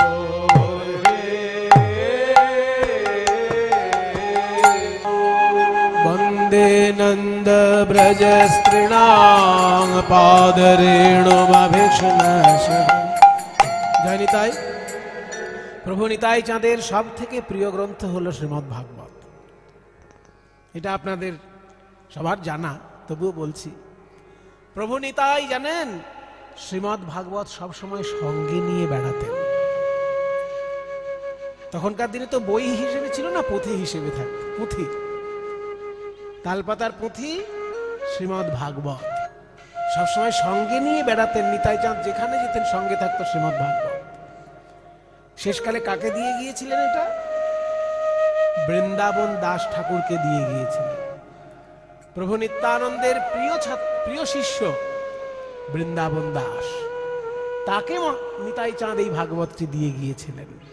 সেই জন্য দেনুড়ে বৃন্দাবন দাস ঠাকুরের শ্রীপাঠ হচ্ছে দেনুড়, বর্ধমান জেলায়। ওইখানে এই ভাগবতটি ছিল। নিতাই চাঁদের হাতের ভাগবত সব সময় চর্চা করতেন। তো এখন যে শ্লোকটি বলে আমি বৃন্দাবনে যাচ্ছি, এটি ভাগবতের শ্লোক। এই শ্লোকের বক্তা হলেন প্রাণ গোবিন্দের প্রিয় বন্ধু উদ্ধব। তার মুখের কথা এটা। বন্দে নন্দ ব্রজ স্ত্রীণাম পাদরেণুম, মানে বন্দনা করি নন্দরাজার বৃন্দাবনের গোপীগণের চরণ ধুলিকে। নন্দ ব্রজ স্ত্রীণাম পাদরেণুম বলল না, ব্রজগোপীর চরণকে প্রণাম করে বলল না, চরণ ধুলিকে বন্দনা করে। কেন চরণকে বন্দনা না করে চরণ ধুলিকে বন্দনা কেন? এখানে ব্যাখ্যা করেছেন গোস্বামীগণ যে ব্রজগোপীর চরণে বন্দনা করার মতন ক্ষমতা বা সাহস কোনোটাই আমাদের নেই। কারণ যে চরণে স্বয়ং শ্রীকৃষ্ণ বলতেন দেহি পদপল্লব মুদারম, সেই চরণে বন্দনা করার ক্ষমতা কার আছে? বরং সেই চরণ যেখানে থাকে সেই ধুলিকে আমি বন্দনা করি। কথাটি কে বলছেন? স্বয়ং উদ্ধব বলছেন। বন্দে নন্দ ব্রজ স্ত্রীণাম পাদরেণুম, নন্দরাজার বৃন্দাবনের গোপীগণের চরণ ধুলিকে বন্দনা করি। অভিক্ষ্ণাসা মানে বারে বারে বন্দনা করি। অভিক্ষ্ণাসা মানে বারে বারে বন্দনা করি। কেন না ইয়াসাম, যাদের হরি কথোদ্গীতম, হরি কথার উচ্চ সংকীর্তন পুনাতি পবিত্র করে দেয় ভুবনত্রয়ম, এই স্বর্গ মর্ত পাতাল তিন ভুবনকে পবিত্র করে দেয় ব্রজগোপীর মুখের হরি সংকীর্তন। সেই গোপীর চরণ ধুলিকে বন্দনা করি। বন্দে নন্দ ব্রজ স্ত্রীণাম পাদরেণুমভিক্ষণাসঃ, यासां हरि कथोदितं पुनते भुवनत्रयं। वन्दे नन्द ब्रज स्त्रीणां पादरेणुमभिक्षणासः,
शरण दास बाबाजी महाशय की, निज निज श्री गुरु महाराज की। মধুময় শ্রীধাম বৃন্দাবন। বিকেল বেলায় রাধারানী গেছেন জল ভরতে। জল ভরতে গিয়ে ওই শূন্য কলসিটা যমুনার জলে এরকম আস্তে আস্তে ঘুরাচ্ছেন, মানে উপরের ময়লা জলটা সরে গিয়ে পরিষ্কার জলটা উঠবে। ওই কলসিটা যখন ঘুরাচ্ছেন তখন আশেপাশে দেখছেন আমি কুলো কামিনী, কেউ আমার দিকে তাকাচ্ছে না তো। এই আশেপাশে দেখতে গিয়ে হঠাৎ নয়ন গেল ওই কদম তলে, যেখানে বিশ্ব ব্রহ্মাণ্ডের সর্বশ্রেষ্ঠ রূপের মাধুর্যের পরিপূর্ণ স্বরূপ প্রাণ গোবিন্দ অধরে মুরলী নিয়ে চরণে চরণ ছেঁদে দাঁড়িয়েছিলেন। সেই রূপে যেই নয়ন গিয়েছে, হাতের সোনার কলসি হাত থেকে ছাড়া পেয়ে জলে ভেসে গিয়েছে। শেষকালে শূন্য হাতে রাধারানী যখন বাড়িতে ফিরে এসেছেন, জটিলা কুটিলা বলে, ওগো বউ, সোনার কলসি নিয়ে জল আনতে গেলে সোনার কলসি কই?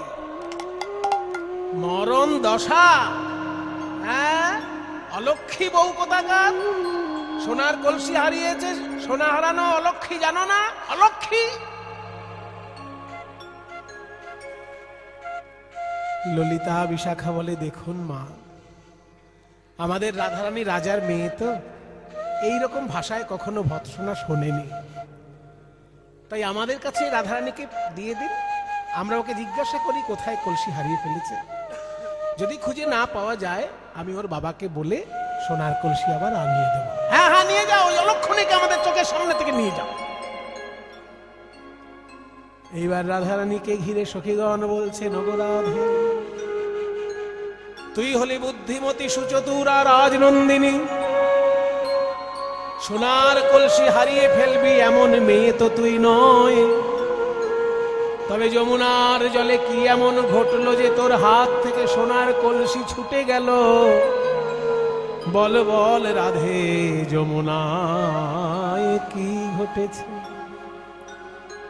রাধারানী বলে, ওরে ললিতা রে, তোরাও কি আমার শাশুড়ি ননদির মতোই অন্ধ হলি নাকি?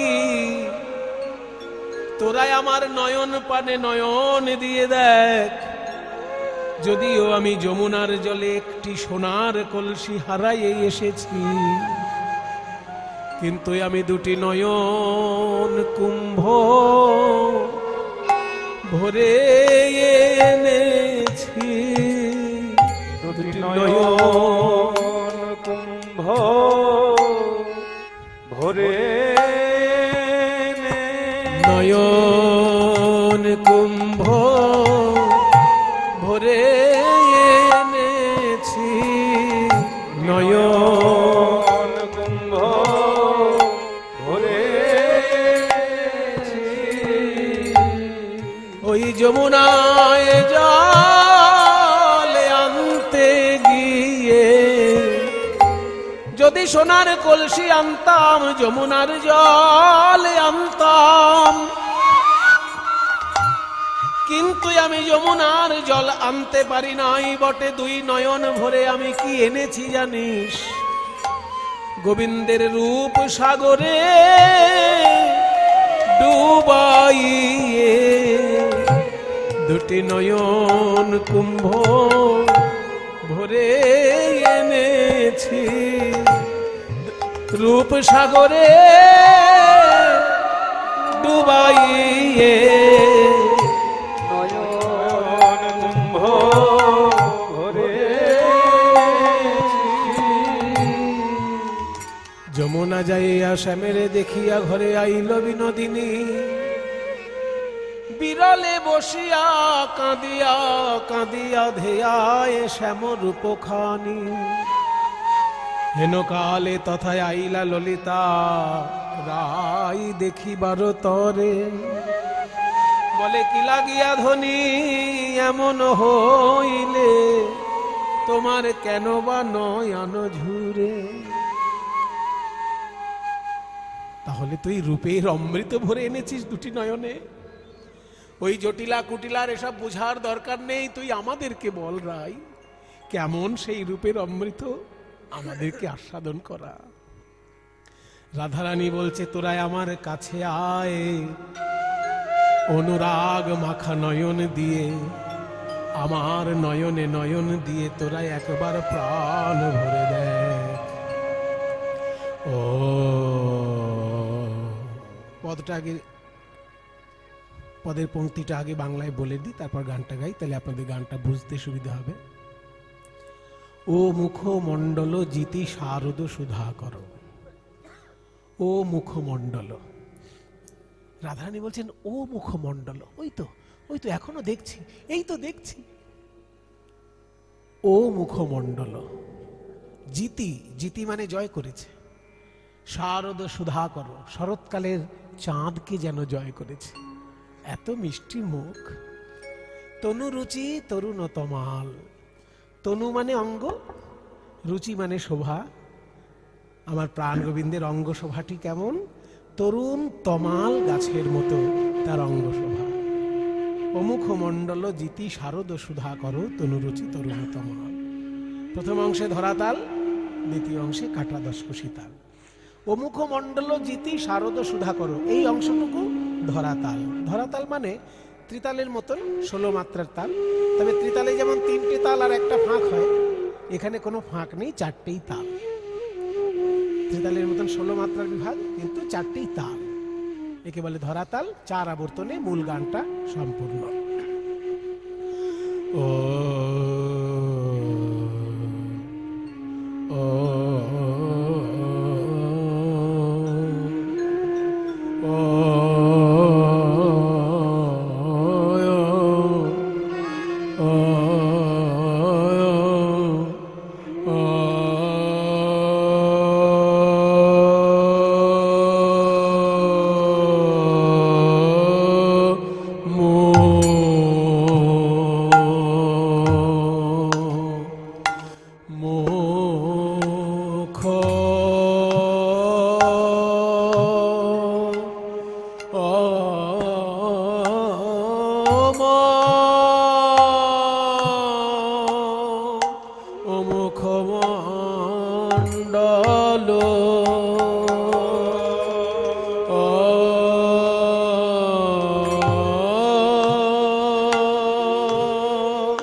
মুখমণ্ডল জিতি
সখী রে,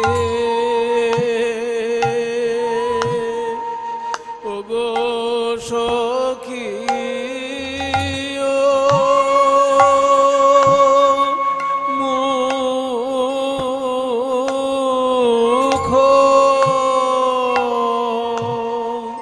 ও মুখ মণ্ডল, এই গো সখী সেজে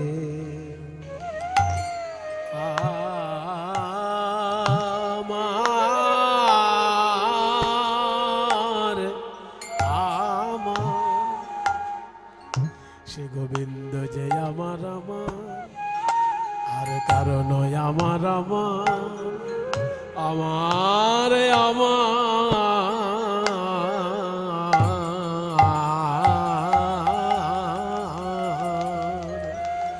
আমার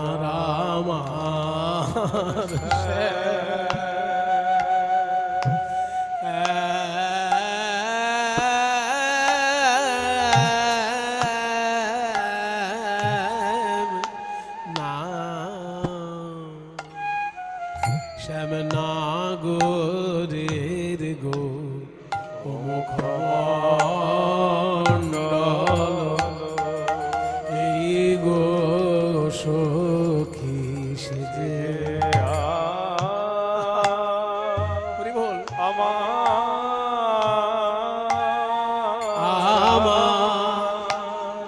শ্রী গোবিন্দ যে আমার আর কারণ আমার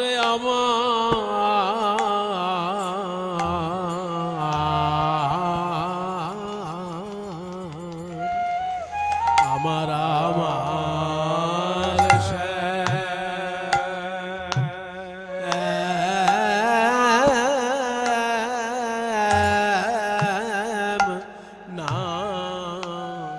শ্যাম নাগরের গো মুখ মণ্ডল, এই গো সখী সেজে আমার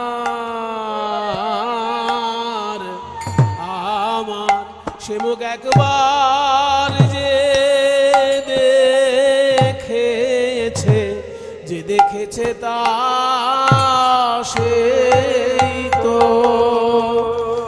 সেই তো যা আনে আমার বৃন্দাবন চাঁদের, বৃন্দাবন চাঁদের একই মুখ রে,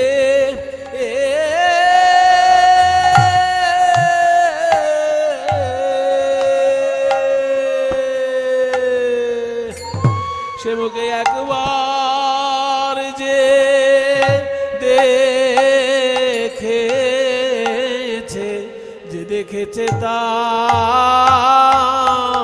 সেই তো যা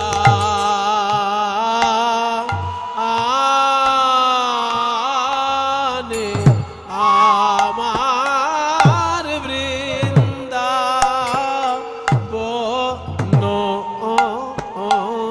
চাঁদের, বৃন্দাবন চাঁদের একই মুখ রে,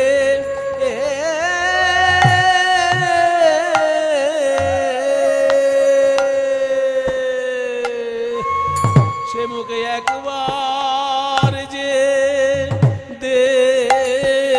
দেখেছে, যে দেখেছে তা সেই তো যা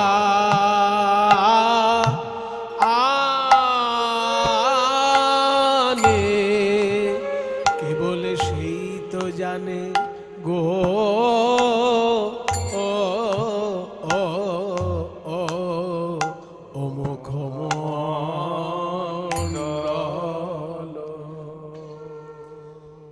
মুখ মণ্ডল জিতি শারদ সুধাকর চন্দ্রর শোভাকে যেন জয় করেছে, শরৎকালের চাঁদ সব থেকে সুন্দর চাঁদ, তাকেও জয় করেছে ওই মুখমণ্ডল।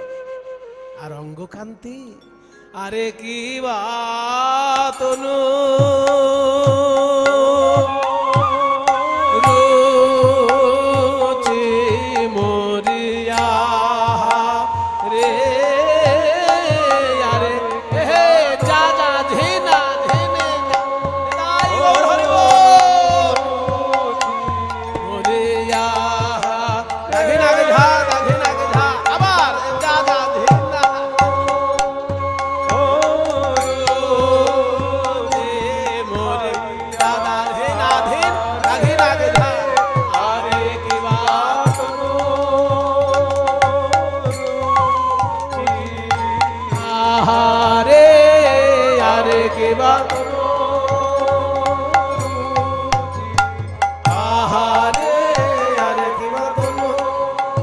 রুচি মরিয়া রে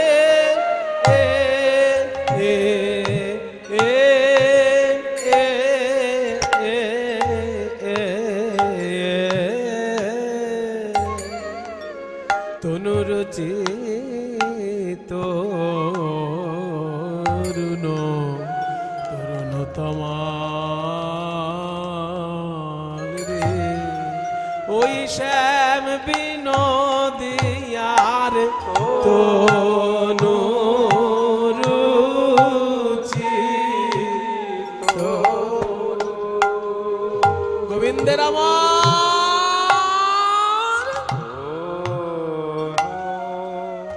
রুচি তনু রুচি তরুণ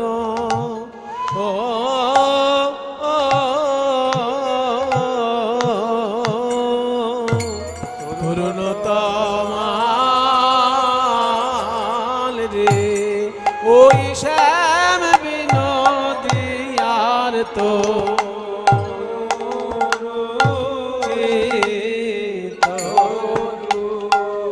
কি বলবো সখী রে, চাঁদ যিনি শ্যামের বদন চাঁদ, আর তমাল যিনি শ্যামের অঙ্গ খানি, আমার হঠাৎ দেখলে এই মনে হয় যেন তমাল গাছে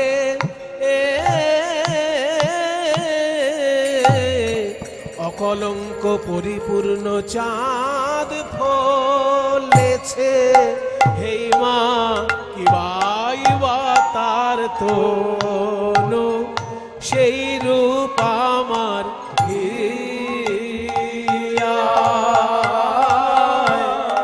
জাগে গো,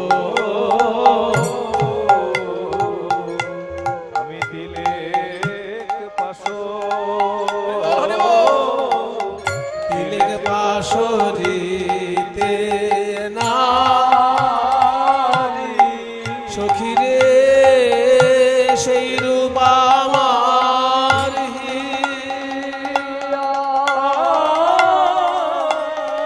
জাগে গো,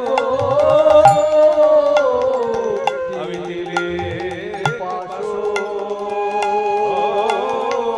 দিলে পাশো দিতে নারী তনু রুচি তনু রুচি তরুণ তমাল, মানে অঙ্গকান্তি যেন নতুন তমাল গাছের মতো। চাঁদের সঙ্গে গোবিন্দের মুখ চাঁদের তুলনা হয় না, কারণ আকাশের চাঁদে আছে কলঙ্ক, আর কৃষ্ণের বদন চাঁদ যে নিষ্কলঙ্ক। আকাশের চাঁদ রাহুকে ভয় পায়, কিন্তু কৃষ্ণ চাঁদ যে কাউকে ভয় পায় না। আকাশের চাঁদে রয়েছে 16 কলা, আর কৃষ্ণ চাঁদে যে 64 কলা। আকাশের চাঁদ সবসময় উদয় হতে দেখা যায় না, আর কৃষ্ণ চাঁদ ভক্তের হৃদয় আকাশে দিবানিশি উদিত হয়ে থাকে। তাই চাঁদের সঙ্গে কৃষ্ণ চাঁদের তুলনা হয় না। তারপর কি দেখলাম, মাথার চূড়ায় যে ময়ূরের পালক কি সুন্দর ভাবে উঠছে। আরে কি বাচু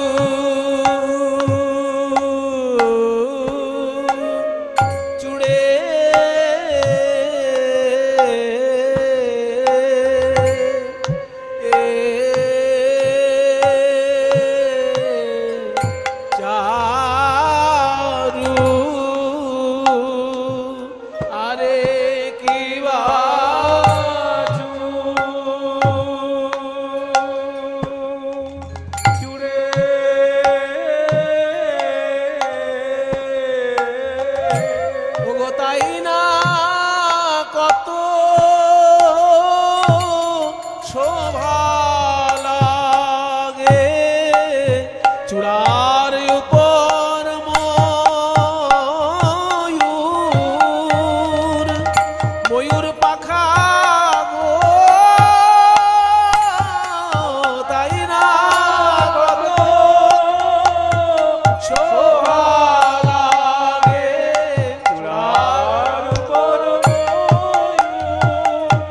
পাখা গো তাই না কত আহা চূড়ার উপর ময়ূর পাখা গো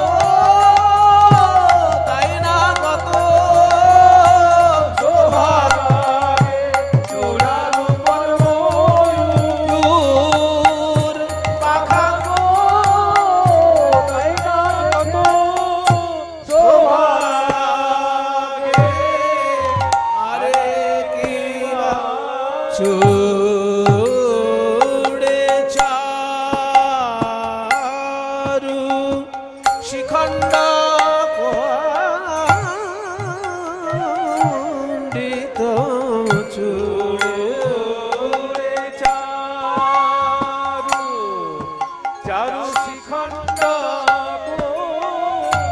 মণ্ডিত দেখলাম মালতী মধুকর মাল রে মাথায় ময়ূরের পালক আর ময়ূরের পালকটা বাঁধা আছে কি দিয়ে জানিস মালতী ফুলের মালা আর ওই যে মালতী ফুলের মালা দিয়ে চূড়াটা তৈরি করা তাতে ময়ূরের পালক ওই মালতী ফুলে এত ঝাঁকে ঝাঁকে ভ্রমর এসে বসেছে যে মালতী ফুল আর দেখাই যাচ্ছে না তাই আমি বুঝতে পারলাম না ওটা কি মালতীর মালা না ভ্রমরের মালা ললিতা বলছে বাবা এত ভ্রমর করতে কে এলো ভ্রমর তো ততক্ষণই ফুলে থাকে যতক্ষণ ফুলে মধু থাকে তো এই মালতী ফুলে কত মধু যে ভ্রমর উড়ে পালাচ্ছে না বলছে ভ্রমরগুলো এসেছে মালতী ফুলে বসেছে কিন্তু তারা মালতীর মধুর আশা করে বসে নেই তারা গোবিন্দের রাঙা চরণের প্রেম মধু পান করছে তাই ঝাঁকে ঝাঁকে এসে বসেছে উড়ে আর কেউ যাচ্ছে না দেখলাম ভ্রমর ঝাঁকে ঝাঁকে পাতি পাতি বসেছে গো মালতী মালে ভ্রমর ঝাঁকে ঝাঁকে গোবিন্দের প্রেম মধু পিবে বলে তারা প্রেমানন্দে গুন গুন করে গো গুন গুন গুন গুন তাই গৌর হরে বল পাবে বলে প্রেমানন্দে গুণ গুণ করে কমল মধু পাবে বলে প্রেমানন্দে গুণ গুণ করে গো কমল মধু পাবে বলে প্রেমানন্দে গুণ গুণ করে গো চরণ কমল মধু পাবে বলে তারা ভ্রমর ঝাঁকে পাতি পাতি বসেছে গো মালতী মধু কর মাল আর কি দেখলি আর কি দেখলাম শোন মধু গোবিন্দের যে মালতী ফুলের মালা তাতে ঝাঁকে ঝাঁকে ভ্রমর বসেছে এত অপূর্ব রূপ ধন্য ধন্য সেই রূপ আর ওই রূপ যে সাজিয়েছে সেও ধন্য ওই রূপ যে দেখেছে সেও ধন্য যারা সেই রূপের কথা শুনছে তারাও ধন্য আর যারা ওই রূপের কথা শুনে জয়ধ্বনি দিচ্ছে তারাও ধন্য তাই তো বলি ধনী ধনী বনি বনি নব নাগর কান সখী ধনী ধনী বনি বনি নব নাগর কান সখী ধনী ধনী বনি যে ওই রূপ সাজাইয়েছে ব্রজে সেও তো ধনী ধনী ধনী মনি যে ওই মধুর রূপ দর্শন করে সেই তো ধনী ধনী বনে যারা দেবে জয়ধ্বনি ব্রজে সেও তো ধনী ধনী ধনী বনে যারা দেবে জয়ধ্বনি সেও তো ধনী ধনী ধনী যারা দেবে জয়ধ্বনি ব্রজে সেও তো ধনী ধনী বনে যারা দেবে জয়ধ্বনি ব্রজে সেও তো ধনী ধনী ধনী বনি নাব। ধনী মানে কি? ধনী মানে টাকা পয়সা আছে যার, সেটা হচ্ছে ধ দন্তের নয় দীর্ঘী। কিন্তু আমি যেটা গাইছি এখানে দীর্ঘী হবে না, এখানে বানান হচ্ছে ধ দন্তের নয় হস্যি। বলে বাবা এটা আবার কি রে বাবা, আমরা তো মানে ধনী লোক, পয়সা করি আছে খুব, তাদেরকে ধনী বলে, কিন্তু ওটা হচ্ছে ধ দন্তের নয় দীর্ঘী। আর আমি যেটা বলছি ধ দন্তের নয় হস্যি, এই ধনী মানে হচ্ছে ধন্য ধন্য। ধন্য শব্দটাকে হিন্দির মতন একটু ভেঙে উচ্চারণ করুন, উচ্চারণ হবে ধনিয়া। জ ফলাটা ইয় উচ্চারণ হয় না, ধন্য বাঙালি বলে, হিন্দিতে কি বলবে ধনিয়া, ধন্যবাদ। বাঙালি কি বলবে ধন্যবাদ, আর হিন্দুস্তানি কি বলবে ধন্যবাদ। তাহলে এই যে ধনিয়া, সেই লাস্টের অটা বাদ গিয়ে শুধু ধনী মানে ধন্য ধন্য ধন্য। ধনী ধনী বনি নাব নাগরকার রহই ত্রিভঙ্গ ত্রিভুবন মন মোহন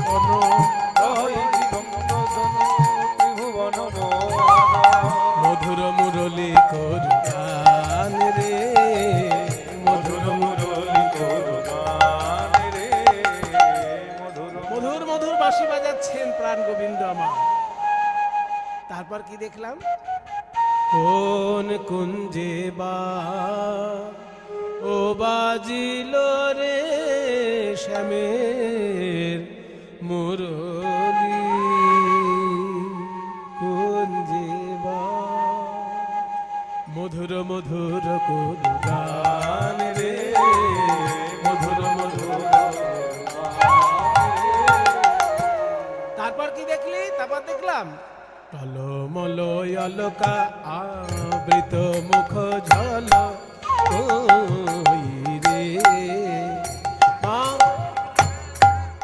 ধনু ধুনান ভাঙ কি ধনু বল কোন ধনু কোলে রাখতে পা, ওই রূপে নয়ন দিয়ে কোন ধনী কুল রাখতে পারে, রে রূপে নয়ন দিয়ে কোন ধনী ফুল রাখতে পারে, রূপে নয়ন দিয়ে কোন ধনী ফুল রাখতে পারে। তাহলে অপূর্ব সেই প্রাণ গোবিন্দের রূপ টলমল অলকা। অলকা মানে চুল আঁচড়ানোর পর যে চুলগুলো গোল গোল হয়ে বেরিয়ে থাকে সেগুলোকে বলে অলকা। সেই অলকা টলমল করছে মধুর মৃদুমন্দ পবনে। টলমল অলকাবৃত মুখ ঝলকই ভাঙ কি ধনুয়া ধুনান। ভাঙ মানে ভুরু, গোবিন্দের ভুরুটা যেন ধনুকের মতন। ভাঙ কি ধনু, ভাঙ, এটাও হিন্দি থেকে ভাও হে, হিন্দিতে ভুরুকে বলে ভাও হে, সেখান থেকে পদাবলীর সাথে ভাও কি ধনুয়া ধুনা, যেন ধনুকের মতন ভুরুটা রয়েছে। ভাও কি ধনুয়া ধুনা, বলছে ধনুক আছে যদি বান না থাকে ভয় নেই। বলে ভুরুটা যদি ধনুক হয় তাহলে বান কোনটা বুঝতে পারছিস না? ওই নয়ন বান, চোখা চোখা বান। কুলবতী বরত বিমোচন লোচন, কুলবতী বরত বিমোচন লোচন, কুলবতী বরত বিমোচন লোচন, বিষম কুসুম সরবা, কুসুম সরবা। তারপর দেখলাম কি জানিস, বাঁধলে বন্ধু অধরে মধুমাখলো, বাঁধলি বন্ধু অধরে মধুমাখলো। দুটো ঠোঁট গোবিন্দের, লাল টকটকে ঠোঁট, বাঁধুলি ফুলও লাল টকটকে। ওই বাঁধুলি ফুলের সঙ্গে যেন ঠোঁটের বন্ধুত্ব আছে, তাই ঠোঁটকে বললাম বাঁধুলি বন্ধু। বাঁধুলি বন্ধু অধরে মধুমাখলো, বাঁধলি বন্ধু অধরে মধুমাখলো। মধুর মধুর মৃদু হাস রে, মধুর মধুর মৃদু হাসি রে।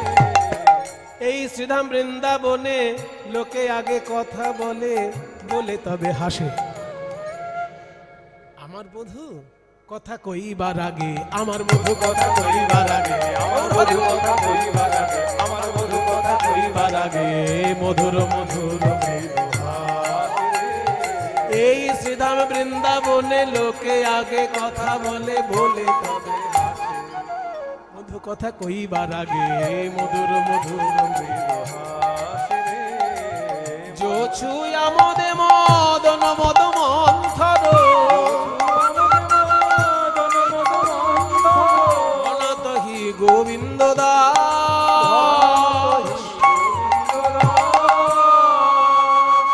এত সুন্দর পদ যিনি রচনা করেছেন সেই গোবিন্দ দাস বলছেন, বলি সেই রূপ তোমরাও দেখো,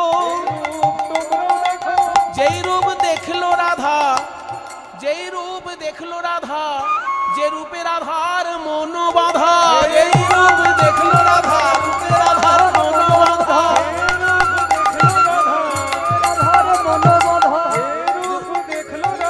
সেই রূপ তোমরাও দেখো, ঘনতহি গোবিন্দ দাস, ঘনতহি। এইভাবে সখীসনে রূপের কথা কইতেছিল বসি, হেন কালে কুঞ্জ বনে বাজলো শ্যামের বাঁশি। ওরে বাঁশি তুই এমন করে আর বাজিস না,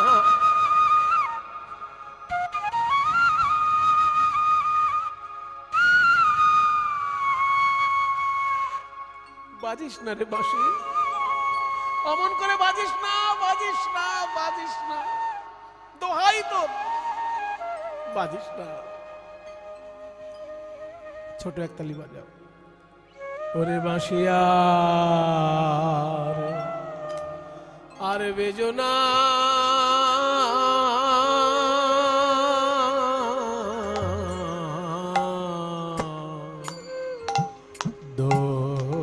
দোহাই দোহাই বন্ধু বাঁশিয়ার আরে বেজনা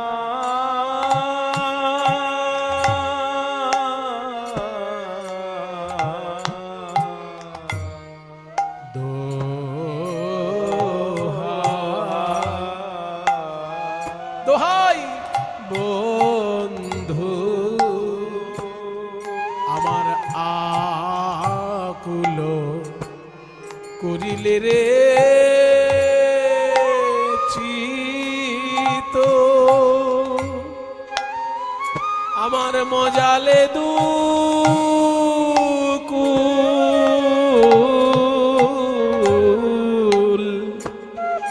তুমি গানে গানে সুরে সুরে ঢালো রে বিষ, তোমায় কে বলে মধু,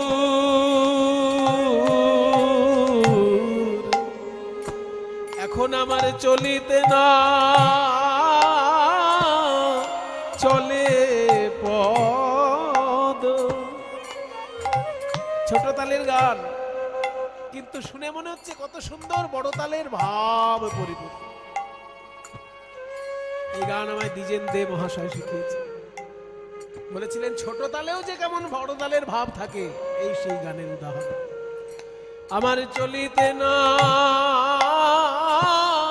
চলে পদ, বাঁশিরে তোর গান, গান শুনে চলিতে না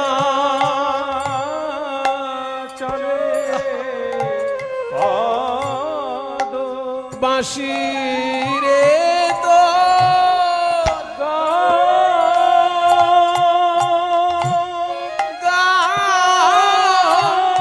শুনে রে আমার সকল অঙ্গ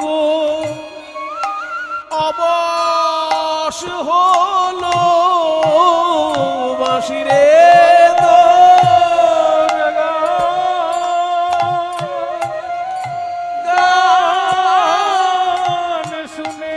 আমার সকল অঙ্গ অবশ হলো বলি ওরে ডাকাতের মুরলি আমার সকল অঙ্গ অবশ হলো বলি ওরে ডাকা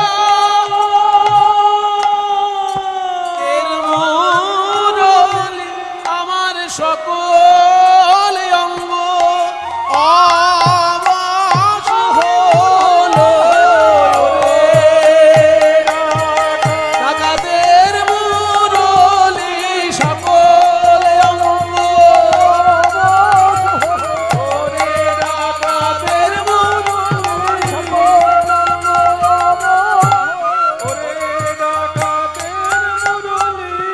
বাঁশি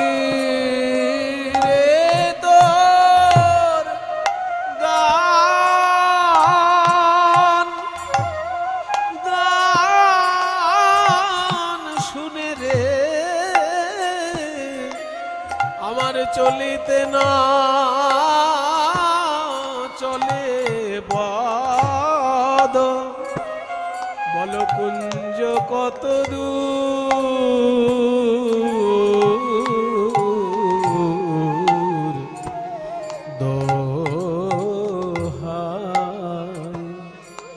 দোহাই বন্ধু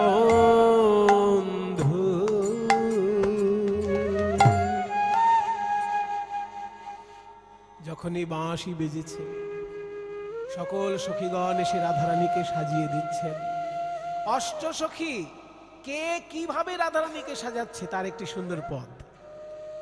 অষ্টসখীর নাম দিয়ে দিয়ে পদ একদম। 8 জন সখীর নাম কি? ললিতা, বিশাখা, চিত্রা, চম্পকলতা, রঙ্গদেবী, সুদেবী, তুঙ্গবিদ্যা, ইন্দুরেখা। এই 8 জন সখী কে কিভাবে রাধারানীকে সাজাচ্ছেন তার বর্ণনা এই পদে। আরে ললিতা উল্লাস প্রাণী সুবর্ণের চিরুনিয়ানি ললিতা উল্লাস প্রাণী সুবর্ণের চিরুনিয়ানি মনসাধে আচরিল চুল আহা মরি রে বিশাখা কবরি বাঁধে নানা মনোহর ছাদে বিশাখা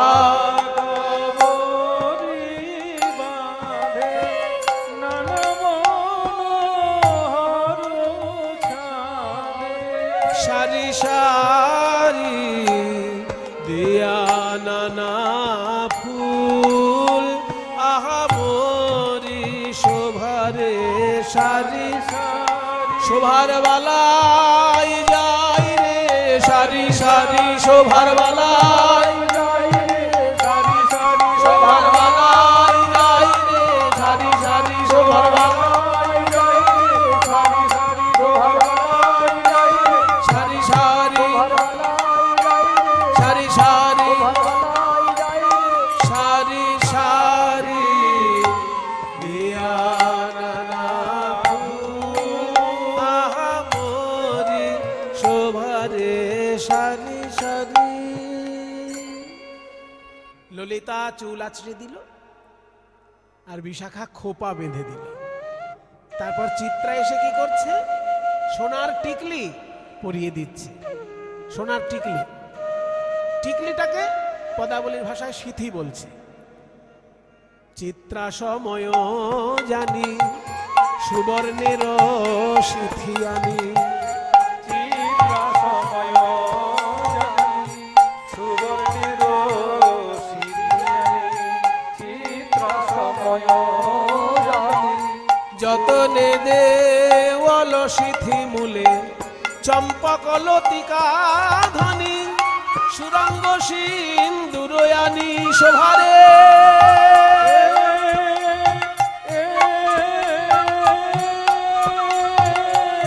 চম্পক লতিকা ধ্বনি, যতনে দেওয়াল সিথি মূলে গো সুরঙ্গ সিন্দুরয়ানি, যতনে দেওয়াল সিথি মূলে। চম্পকলতা সিঁদুর পরিয়ে দিল। এবার কানের দুল, নানা রত্ন কর্ণ মূলে রঙ্গ দেবী পরাইলে, নানা রত্ন কর্ণ মূলে রঙ্গ দেবী পরাইলে, শোভায়তী কহনে না যায় গো, শোভায়তী কহনে না যায় গো, উমা সুদেবী হরিষ হইয়া গজমতী হার লইয়া, সুদেবী হরিষ গজমতী হার লইয়া, রাধার গলে দিয়া নিরখিয়া রয় গো। উমা যেমন গলা তেমন মালা, বলিহারি যাই রে, বলিহারি যাই রে, বলি যেমন গলা তেমন মালা, বলিহারি যাই রে। যেমন গলা তেমন মালা, বলিহারি যাই রে, যেমন গলা তেমন মালা, বলিহারি যাই রে, গলা তেমন মালা, আমাদের বৃষ ভানু বালার যেমন গলা তেমন মালা, যেমন গলা তেমন মালা, আমাদের বৃষ ভানু যেমন গলা তেমন মালা, যেমন গলা তেমন মালা, বলিহারি যাই রে। বাকি আভরণ ছিল তুঙ্গ বিদ্যা পরাইল, ইন্দুরেখা পরাই নূপুর গো। 8 জন সখীর নাম বলা হয়ে গেল, কে কি সেবা করছে, কে কিভাবে সাজাচ্ছে বলা হয়ে গেল। সবার শেষে ইন্দুরেখা, তিনি নূপুর পরাচ্ছেন। ইন্দুরেখা পরায়ে নূপুর গো, গোবিন্দ দাস অভিলাষী হইতে রাধার দাসী, গোবিন্দ দাস অভিলাষী হইতে রাধার দাসী, ততহি মনোরথপুর। ভাগ্যবান পদকর্তা গোবিন্দ দাস রাধারানীর চরণ পানে চেয়ে নূপুরের উদ্দেশ্যে বলছেন, ওরে সোনার নূপুর, ওই ইন্দুরেখা সখী তোকে যতন করে পরাইছেন বটে, কিন্তু নূপুর রে তুই আমার কথা রাখ, একবার খুলে যা, খুলে যা, খুলে যা, খুলে যা, আমি আবার তোরে পরাইব নূপুর, খুলে যা, খুলে যা, আমি আবার তোরে পরাইব নূপুর, খুলে যা, খুলে যা, আমি আবার তোরে পরাইব। কি হবে তখন? ওই রাই চরণ হৃদে ধরে আবার তোরে পরাইব, রাই চরণ হৃদে ধরে, আমার তোরে পরাইব, ওই রাই চরণ হৃদে ধরে আবার তোরে আবার তোরে পরাইব, নূপুর খুলে যা, খুলে যা। তাই গোবিন্দ দাস অভিলাষ দাসী হইতে রাধার দাসী, ততহি মনোরথপুর।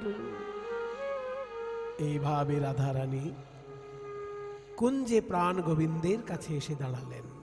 আবেশ সখীর অঙ্গে, আবেশ সখীর অঙ্গ হেলাইয়া বৃন্দাবনে প্রবেশিল শ্যাম জয় দিয়া, বৃন্দাবনে প্রবেশিল শ্যাম জয় দিয়া, বৃন্দাবনে যাইয়া রাই ইতি উতি চায় মাধবীল তার আড়ে দেখে শ্যামরায়, মাধবীল তার নাগর যে দাঁড়ায়ে আছে,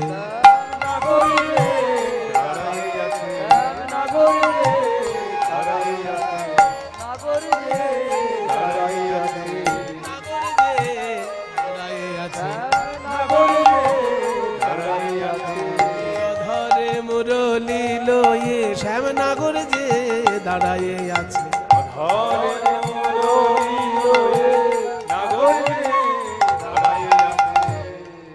প্রাণ ভরে প্রাণ গোবিন্দ বাঁশি বাজাচ্ছেন। পেছন দিকে এসেছেন রাধারানী।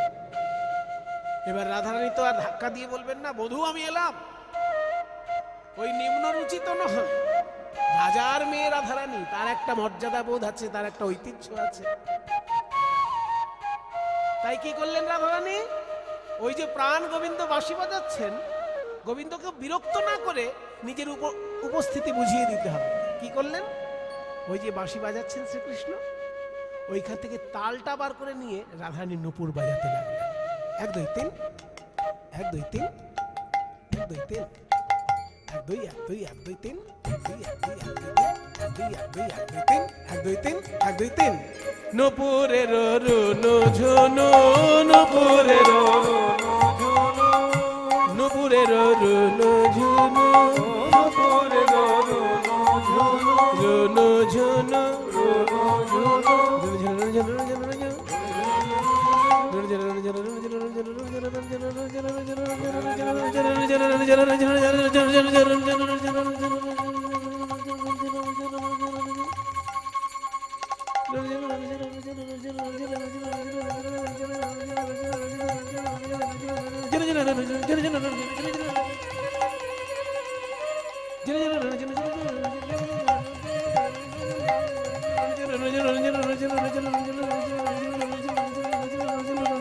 নূপুরের রুনু ঝুনু, নূপুরের পড়ে গেল সারা নাগর।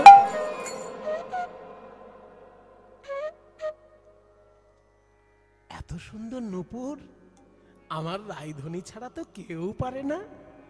নাগর চমকি বলে রাই এলো পারা, নাগর চমকি বলে রাই এলো পারা, রাই বুঝি এলো গো,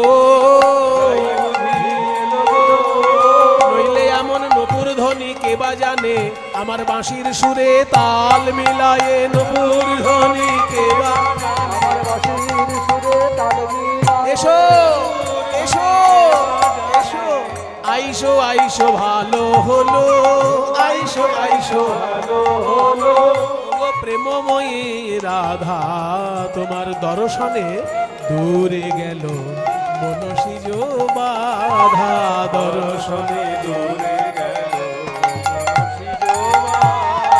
রাধে তুমি আমার তন্ত্র মন্ত্র, তুমি আমার তন্ত্র মন্ত্র, তুমি মোর ধ্যান, তুমি মোর জপ তপ, তুমি হরি নাম, তুমি মোর জপ তপ, তুমি হরি নাম।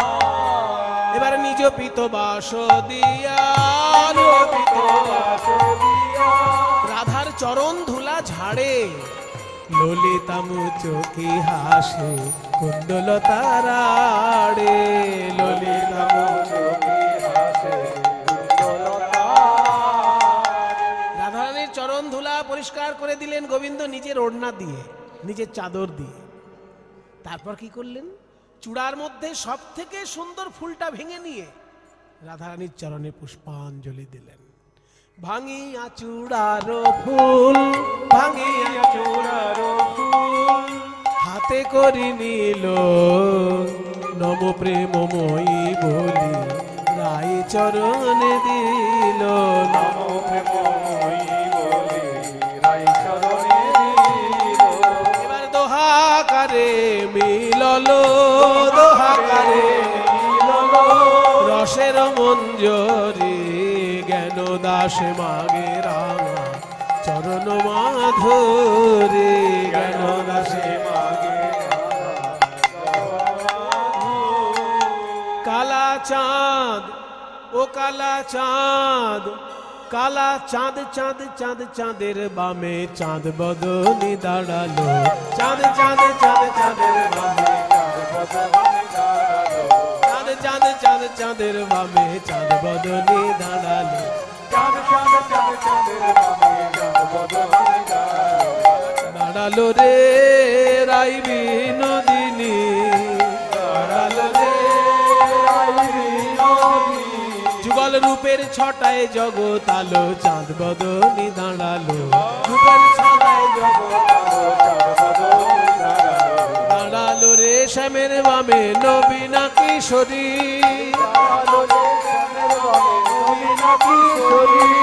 পশু পাখি উনমত দুহুর পোহেরি। এবার ললিতা বিশাখায় আদি যত সখীগণ, আনন্দে দোহার রূপ করে নিরীক্ষণ, আনন্দে দোহার রূপ করে নিরীক্ষণ। ডালে বসে দুহু গুণ গায় সুকোসারি, ডালে বসে দুহু গুণ গায় সুকোসারি। আনন্দে ঘনায়ে নাচে ময়ূর ময়ূরী, আনন্দ ঘনায়ে নাচে ময়ূর ময়ূরী। আনন্দ ঘনায়ে নাচে ময়ূর ময়ূরী, আনন্দ ঘনায়ে নাচে ময়ূর ময়ূরী। আহা দুহু কাঁধে দুহু জনার ভুজয়ার পিয়া, আমি লইয়া দাঁড়ায় নাগর ভঙ্গ হইয়া। জ্ঞান দাসে মাগে রাঙা চরণ মাধুরী, জ্ঞান দাসে মাগে চরণ মাধুরী। কেন নবীন জলদ করে থির বিজুরি, নবীন জলদ করে থির বিজুরি। এবার দেখো নয়ন ভরি, রাধা গোবিন্দ যুগল মাধুরী। দেখো নয়ন ভরি, গোবিন্দ যুগল মাধুরী। দেখো রাধা গোবিন্দ যুগল মাধুরী। দেখো নয়ন ভরি, গোবিন্দ যুগল মাধুরী। ওই মেঘ বিজুরি জড়া জড়ি গোবিন্দ যুগল, যেন মেঘ বিজুরি জড়া জড়ি যুগল মাধুরী। জয় রাধে, জয় রাধে।